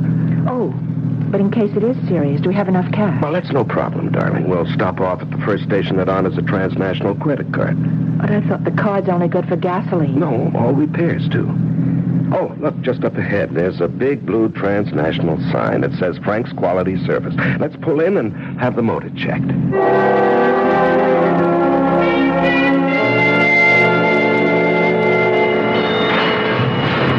Well, are we in for some major surgery? It's a rocker arm. Oh, what does that mean? Well, it means more labor than anything else, and he's short-handed. In other words? In other words, it'll take some time, darling. Well, does that fit in with our plans? We did intend to have some lunch. And We could do that, darling, except, What is it? Well, you remember I told you what happened to me last time I needed emergency repairs? Well, that decided me. When you're having work done in a strange town, a place you don't know, you really should stick around, keep an eye on it. That's right, of course. Well, I know it'll be a bore for you. Well, I could shop. Could you? Your birthday's the day after tomorrow. I'd love an hour or so. I'll look for something and I'll be able to surprise you. Well, that's a great idea. Now, what's this fellow's name? Oh, yes, Frank. Say, Frank. Oh, yes, sir. Oh, Mr. Renard. Yeah, what can I do for you? You've got about an hour on my car? Oh, say an hour and a half and be safe. Well, my wife would like to do a little shopping. Well, and you're in luck. We got us a shopping center just 3 blocks from here. It's called the Golden Mall. The Golden Mall? Yeah. They got the top stores there. All the big ones from New York, Chicago. How do I get there? Oh, it's just 3 blocks up. See that traffic light? Yes. You turn left, go 1 block. There it is. The Golden Mall. Well, thank you. She'll come back loaded with packages. You won't thank me. Darling, make sure you remember the name of this place. Yeah. It's Frank's 24-hour quality service. Open 24 hours a day. Everybody in town knows me. Well, let's see. It's exactly 12 noon. Darling, I'll see you at 1:30. Make sure you remember the address, ma'am. It's 1776 Jefferson. I mean, how can you forget that one, huh?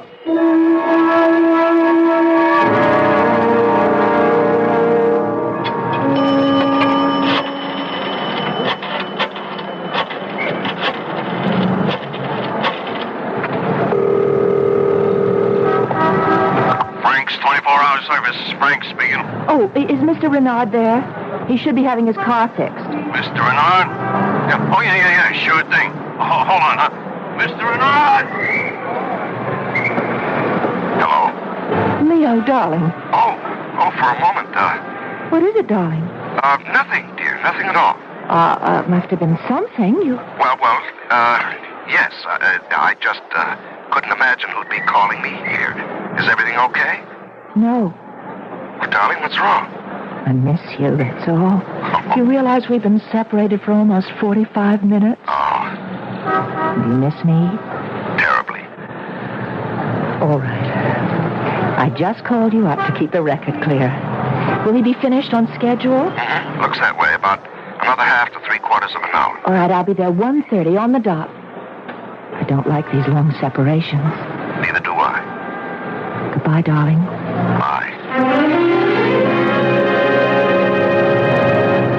Taxi! Taxi! Where to, ma'am? 1776 Jefferson Boulevard. Okay. Heavy day in the stores, ma'am? Oh, no, I just bought a little present for my husband's birthday. Excuse me. Let me call into the dispatcher. 37, headed south to Jefferson, 1700 block. 17... Just a minute. What? Why are we stopping? Where did you say you wanted to go on Jefferson Boulevard? 1776. That's a number you can't forget. Well, maybe you can't forget it, but you sure can get it mixed up. You don't want to go to 1776. Why? Because there ain't nothing on that 1700 block worth going to. Well, I distinctly remember Look, ma'am, I know this town. Well, give me a street, any street, I'll run it down. On 1700 block of Jefferson, you got the old foundry. It's been deserted these past 18 years. And Frank's 24-hour quality service station. No more, you don't. How can you say that? Well, I can say that because Frank's been dead, let's see, it's 3 years now. Well, the sign said... Nobody ever bothered taking the sign down. It's too much trouble. That part of town, you can write it off. Well, I spoke to Frank this morning. No, lady, you didn't speak to Frank. Believe me. Nobody's spoken to Frank in 3 years. Well, maybe St. Peter. Although I don't think Frank would have gone up there. My husband is having his car fixed at Frank's right now.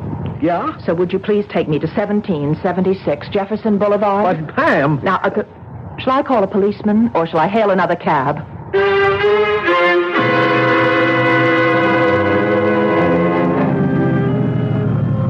Well, ma'am, here you are. 1776 Jefferson. And it says Frank's Quality Service, so I was right. What were you trying to... Look at what else it says in the windows. Those big signs. This property for sale. No. Look, ma'am, the place is empty. It's been empty since Frank died. But it can't be. We were high school pals, Frank and I. Look, I was here just this morning. I was here. I remember going to Frank's wake. We drove in, and those signs weren't up there. There were cars parked and men working in there, And we went to the funeral. He told Leo, my husband, he told Leo that the rocker arm needed fixing. Ma'am, are you sure you want this place? My husband. I left my husband here. No, ma'am, I'm afraid you didn't leave anything or anybody. Leo is in there, in that garage. Where are you going? Can't you see it's locked? It's been locked for 3 years. There's nobody in there. I'm telling you, there's nobody in there. What happened to my husband? What did they do to my husband? Now, calm down, ma'am. Think. Are you sure this is the same? I'm sure. I know. Don't you try to talk me out of it. I know. I was here exactly 1.5 hours ago. I was here. This place was open. This service station was operating, and there was a man here, Frank. How do you know his name was Frank? Because the name was written on his shirt. Now, look, ma'am, I don't know what's going on. My husband. I want my husband. Now, what happened to him? Ma'am, try to hold on to yourself. Don't pass out, please. Don't faint on me. I wouldn't know what to do. Here, let me help you back to the cab. Leo, what did they do to me? Oh, no. 37. 37. Come in, quit fooling, answer me. This is 37. Get me some cops. Get an ambulance. Get everybody over to 1776 Jefferson on the double, huh?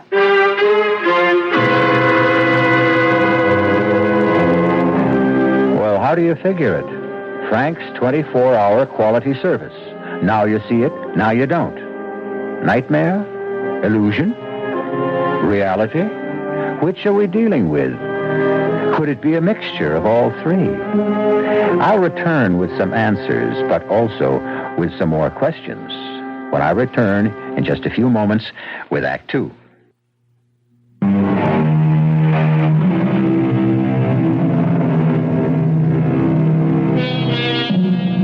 Why don't you do some shopping while I'm having the car checked?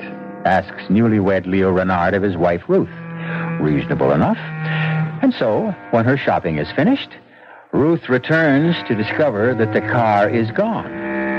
Leo has disappeared, and the service station has been closed these past 3 years.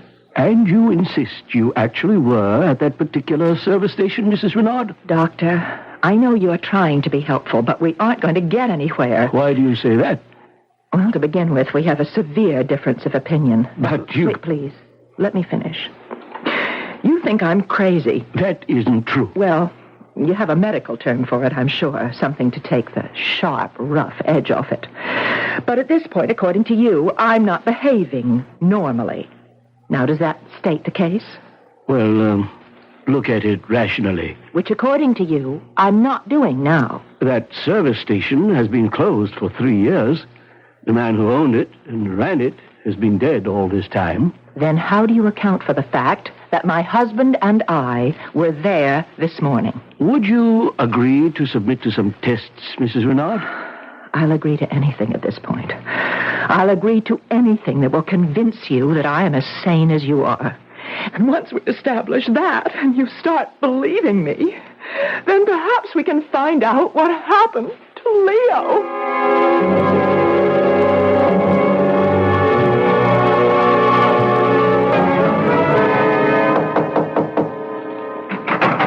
Yes?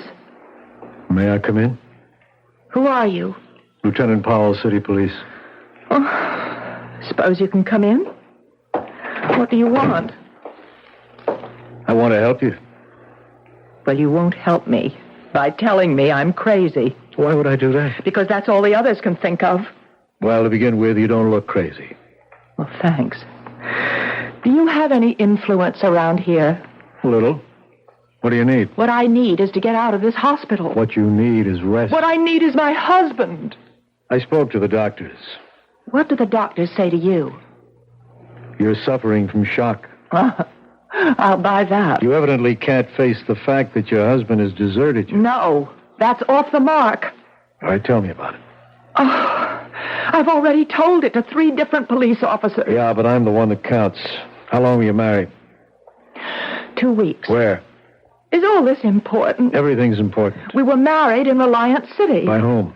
Well, what does that have By to... whom? The Justice of the Peace. His name? His name was Dunley. Dunleavy. Well, that's what the sign said. Emmett Dunleavy, J.P. How long did you know your husband? Well, it was one of those love at first sight things. But, of course, you being a cop, you wouldn't believe in that. Oh, but I do. It's the only way. Tell me about him. Well, he was in town on business. What was his business? Why is that your business? Why is that an unreasonable question? Because you don't know and you're ashamed to admit it. That's a lie. Instead of asking, maybe I better tell you a few things. You don't really know what he did for a living, if anything. But that's just... It's all right. You don't have to say anything. Let's talk about the money. The money? The money you gave him. How do you know? My dear Mrs. Renard, you are now a member of a certain unfortunate sisterhood. What are you insinuating about my husband? Well, let's stick to the facts. How much of your money does he have? It's not my money any longer. It isn't? Oh, when we married, we agreed to share everything. And how much did you share with him?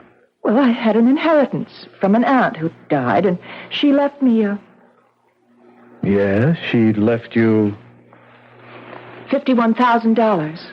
I see. I don't know what you think you see. We were going to invest it in the new business. What new business? He was interested in real estate, and I was a public stenographer at the hotel where he used to have dinner, and that's how we happened to meet.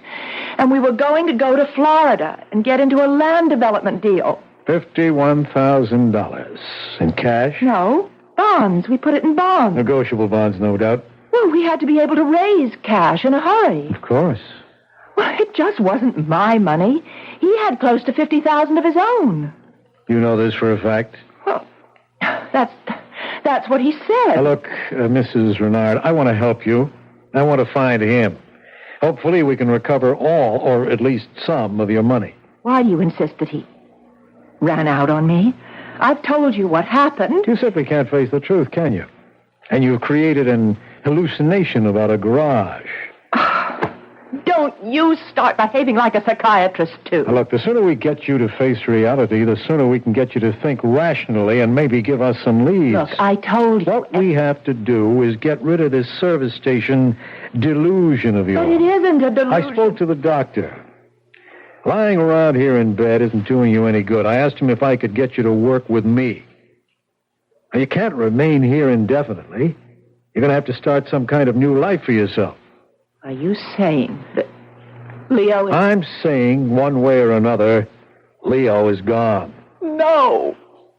Right now, I'll go talk to your doctor. Pick you up in about an hour, is that all right? Wait, I want to thank you. Yes, well, maybe now you're beginning to face reality. Maybe. Maybe what? Oh, I don't know. I'm so... Sure. It's a bad spot to be in. You're really very kind. No, I'm not.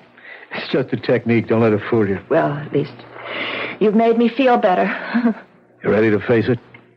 I think so. Whatever it is, I guess I'm ready to face it.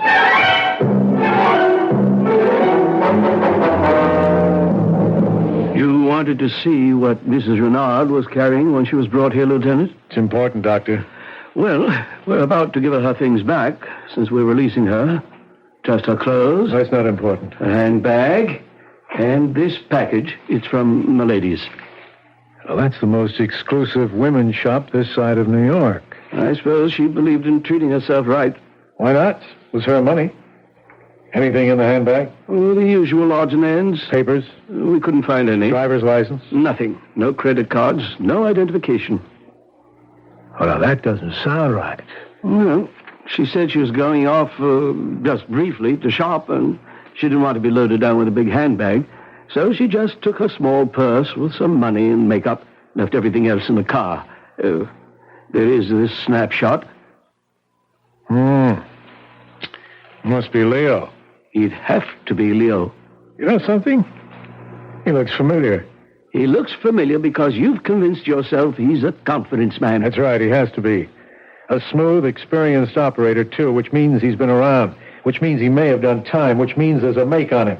His photo's been passed around throughout the country, and I would have seen it, and so maybe I'm remembering it subconsciously. All you cops are getting into psychiatry these days. Is that good or bad?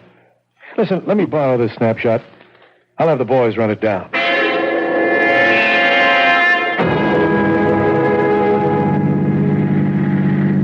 Yes, Lieutenant, I've decided. I've called a hotel. I'll take a place there, and when my money runs out, which will be pretty soon, I can find a job.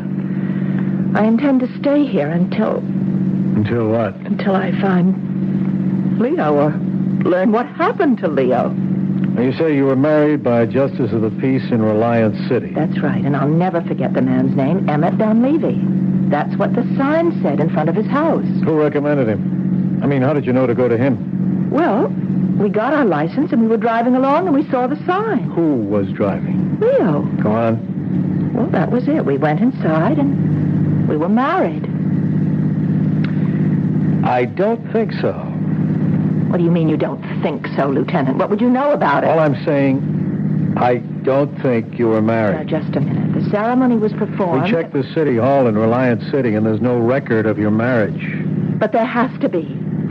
Ruth Olson to Leo Renard. No record of anyone named Renard getting married to anyone at all. What are you trying to do to me? And there's no justice of the peace named Emmett Dunleavy in Reliance City either. But that was his name. The sign distinctly said that his name... Look, I know it's hard to face so many disagreeable facts all at once, but there's no help for it. Oh, I know what you think. You think Leo is a confidence man who was out to swindle me. I'm going by what appear to be the facts in the case. I'm going by experience. Well, I wouldn't fight you except... Except that you love him. Well, love doesn't make you blind. It's just... Well, there's one fact I simply cannot account for. Yeah? No matter what anyone says, Leo and I stopped at that service station. No matter what anyone says, it was open for business. No matter what anyone says, there was a man named Frank, and he said he'd fix the car in an hour and a half, and that I'd have time to go shopping. Well, here we are. As you can see, closed, deserted. For rent sign on the window. Face it, Ruth, face it. But it was real. So real. Transnational gas pumps, okay? I called their office. They told me. Hasn't been a delivery here in 3 years since they canceled the franchise because the owner, Frank Walker, had died. But it was real. It was real. Now think, Ruth. What did happen? I just don't know. Oh, God, Lieutenant, am I losing my mind?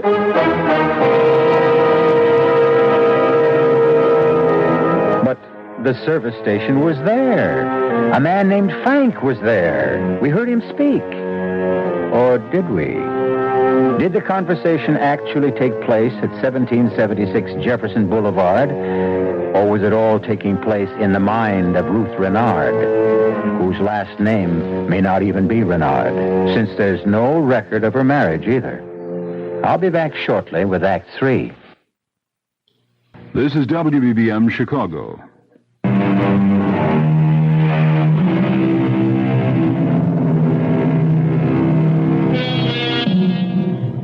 She still insists she left her car there to be fixed under the watchful eye of her husband.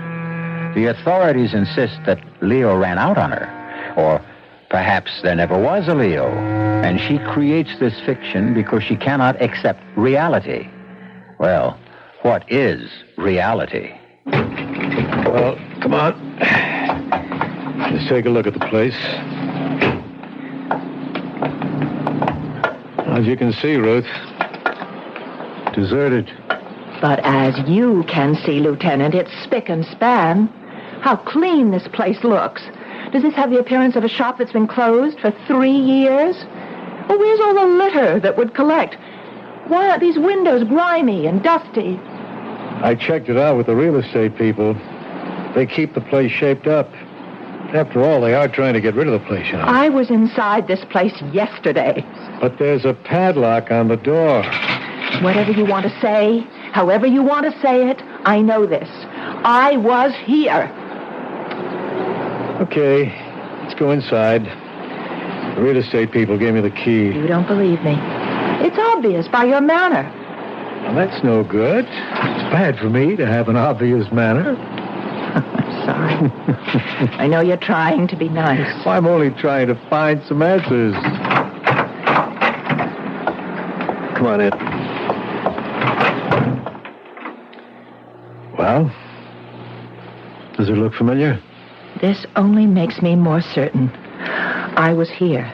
I stood right here at this counter when Leo came out of the shop, which is right through that door, with Frank. Yeah? And told me what had to be done with the car. What you're saying is this visit only reinforces your conviction that you were here. Absolutely. Well, let's stay with that for a little while anyhow. How long were you gone? Exactly an hour and a half. I've already told. Yeah, I know. Are you sure? Positive. Now, what did you do? But I already... All right, never mind. I went to this Golden Mall. Yes, and? And I shopped. Buy anything? Well, I wasn't in too much of a mood for shopping. I missed Leo, and I was hungry. So I ran into a shop and I picked up a nightgown. That took an hour and a half? No, I wandered around. I looked in windows, had a cup of coffee, and I even called Leo. I was away from him for 3/4 of an hour, and I missed him so much I just had to call him. You called Leo here? Yes, here. Here. I don't see a phone here. Well, there must be. I phoned him. I spoke with him. How can you... Well, where's the phone? I don't know. Maybe it's in the office. The office? Well, maybe the man, Frank, has a private office, and that's where his phone Well, is. let's look around. Yeah, you're right. He's got a little cubbyhole here with a desk. Sure enough, a phone. Well, finally, have I said something you can believe? The phone's dead. No dial tone. I guess it isn't connected. I spoke on that phone to Leo. And the man, Frank, he answered it. Sure. Oh, your tone of voice. Oh, please, I don't mean anything, You can't help it. You want to be nice to me, but you think I'm crazy. No, I'm trying to go along with it. With what? With everything you say. What we need right now, more than anything else, is a break. Who knows? Maybe we'll get one.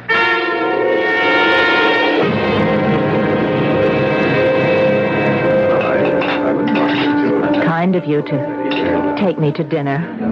It's line of duty. I can even put it on my expense account. You said that you had an important development. I think we do. Well, can you tell me? We think we know who Leo is.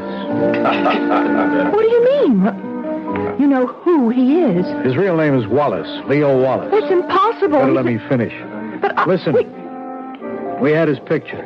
Where? How? I mean, how could you get his picture? It was in your handbag.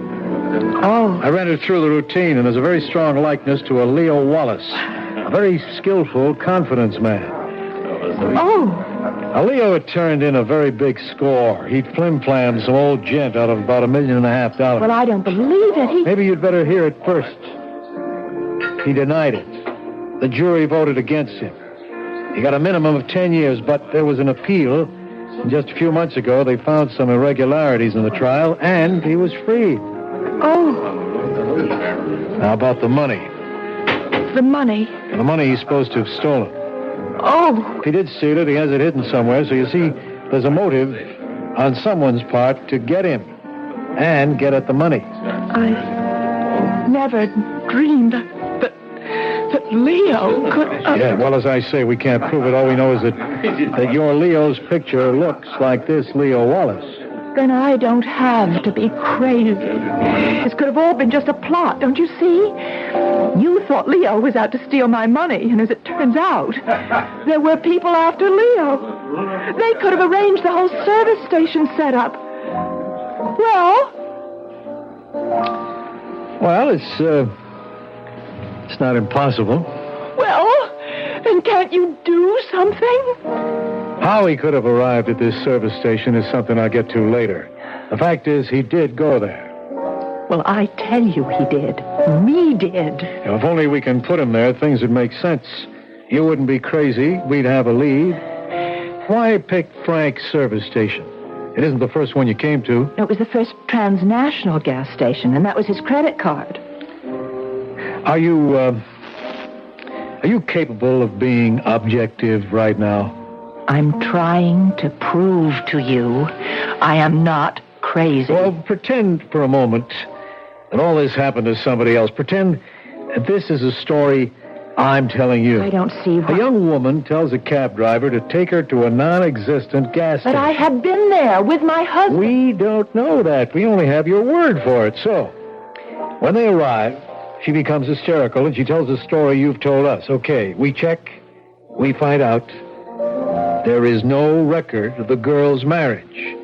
No record of the justice who she claims married her to her husband. And her husband is most likely a notorious confidence operator, newly released from jail. Why would I lie to continue, please. And we know very little about the girl herself. She worked at the hotel in Reliance City as a public stenographer for only a month.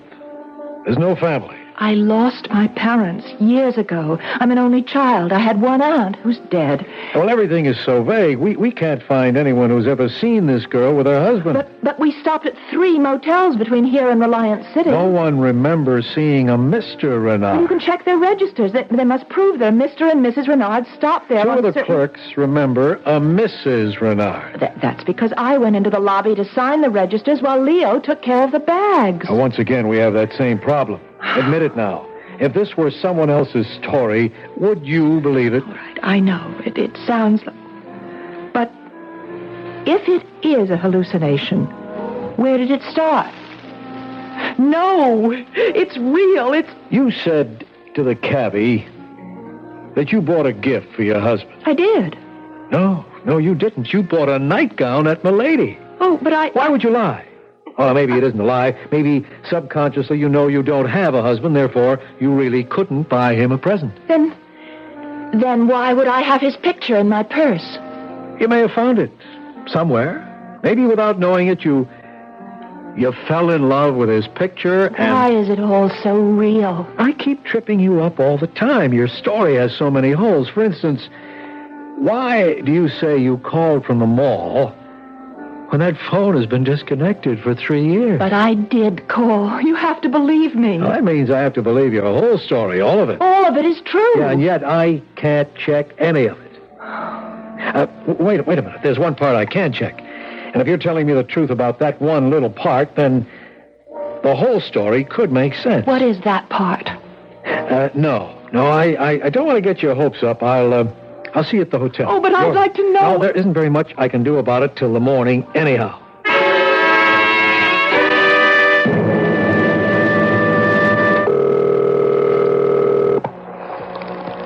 Sergeant Flowers? It's Lieutenant Powell. Sergeant, there's a telephone at 1776 Jefferson Boulevard. You got that? Yes, sir. It should have been disconnected for about 3 years. I want you to find out if it was temporarily restored to service recently. If so, by whom? Somebody had to pay a deposit. I want the name and address. Yes, sir. I want that information immediately.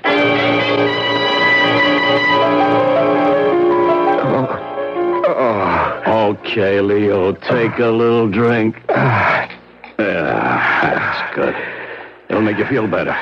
There you are. Now, you gonna be sensible? You can drop that. Leo, as long as you're willing to catch, I can pitch. Be reasonable. I don't want all the money. I don't care if you kill me. It can come to that. Now, look, the old guy's dead. You can't give it back to him anymore. He has a family. And every one of them a millionaire. Leo, why should the rich always get richer? I seen crooks like you go soft, start to worry about right and wrong. Believe me, it don't last. It wears off. I'm only trying to save you from yourself. You punk, I should have recognized you at that gas station. Hey, wasn't it a great wig and a mustache? I look good in it, huh? Leo, back in the jailhouse, I protected you against all those dudes who wanted to shake the secret out of you. I saved your life. You promised me my peace. I'm entitled. I'm entitled. kill you. You punk. You're at the end of the line. You blew it. You blew it. You'll kill me for nothing, and this time they'll send you up for life. Never. You think I'm not going to kill you if you don't lead us to the door. That's wrong. I'll kill you. Go ahead, punk. Go ahead. Please, Leo, don't make me do it. Hit him one more time, punk, and I'll blow your head off. Hey, what? Keep your hands up high where I can see them. That's good. Bill, Eddie, hustle this one down to headquarters. You sucker. We could have been rich. We could have been rich. What do you get out of it this way? So, you're Leo. You all right? Yeah. Takes more than a punk like him. Let me get you untied. I guess she was telling the truth all this time, huh? Can you stand? Yeah, I'm okay.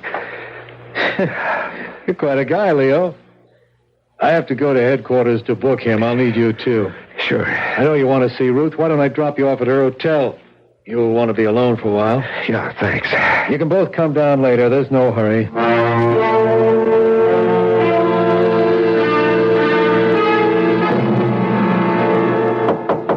Just a minute. Leo. Oh, Leo, darling. Hello, Ruth. Leo, how did you... What made you... No, I don't want to talk. I just want to hold you. Leo. Oh, Leo, are you... Crazy? No. Oh. But I would be if I couldn't figure it out. Figure what out? That gas station, that was all a setup. Leo. How did they know I would stop right there, huh? What? How could they be sure? Somebody had to loosen a gasket just enough to make that noise. Somebody had to say, let's get off the highway at that particular exit. Somebody had to practically lead me by the hand right into the setup. Leo, why would I... $1.5 million. That's a big enough. Leo, I love you. Oh, sure. How can you even think and that it's the right way to do it, too. I disappear. You become the poor, distraught, deserted wife. The mobsters figure you've been double-crossed, too. The heat's off you forever. Leo, how can I convince you? What can I say? It's a great plan, baby. Even the phone call, that little cubbyhole office. The only place in the station that isn't open to view from the street. The only place where it's safe to jump me. That's why you installed the phone. Get me out of sight, distract me. Leo, please. But the punk blew it. He gave his right name to the phone company, his correct address. So they were able to check him out. The punk wanted to save a $30 deposit. For $30. He blew his shot at $1.5 million. Leo, I swear he always to was you. a punk. And now for you, baby. Leo, why are you looking at me like that? I think I'm going to kill you. Leo, it's all in your mind. Oh, sure. Oh, I swear I had nothing to do with it. I love you. I love you. Let me prove it. Wait, here. Look, that's my purse on the night table. See? In the purse there's a .22 caliber revolver. You look inside it. All right. You'll find it. Now, if you really think I'm guilty, go ahead and kill me. We'll shoot. Kill me. What are you waiting for? You see, you can't do it. You love me. You can't do it. You love Leo, me. don't be crazy. Lieutenant Powell, Leo's going crazy. Just stay where you are, pal. Just stay there. Leo, what are you going to do? Are you out of your mind? I let you come up here alone so you could figure it out for yourself. Yeah, I understand, and I have to kill her. Lieutenant, you can't just stand there. There's nothing he or anyone else can do, Ruth, except... Hey, Paul, if she goes to jail, what can she get? At least 10. 10, huh? In 10 years, that beauty, that terrible, overpowering beauty of hers that blinds you, that beauty will be gone. She'll be old, worn and bitter, as good as dead, with almost half a lifetime still in front of her. Leo, give me a chance. If I kill her now, it's too easy. Leo. It'll be over in a second. Take her, Lieutenant, take her. We'll kill her the right way, legally. Just... Leo, I love you. I love you too, Ruth. I love you more than anything in this whole wide world. But I'll get over it. You'll never get over me. Oh, I'll get over you, baby. And if I can't, if I don't, if I still love you 10 years from now, I'll be waiting for you. Outside the prison gate.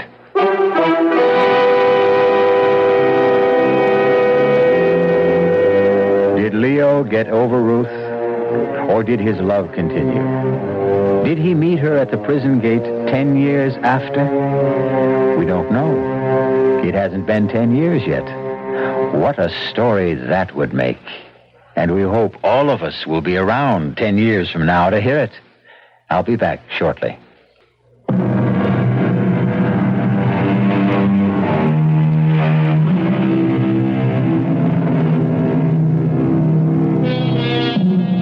As we said earlier, most men devote more time to the choice of a car than to the study of the girl they pick for a wife.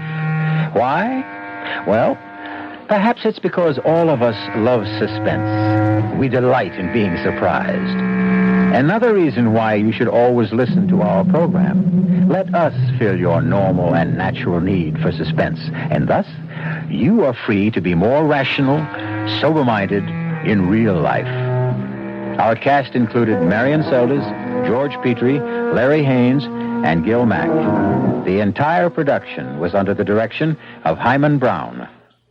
Radio Mystery Theater was sponsored in part by Buick Motor Division, the Kellogg Company, makers of Kellogg's Special K cereal, and new sugar-free Diet 7-Up.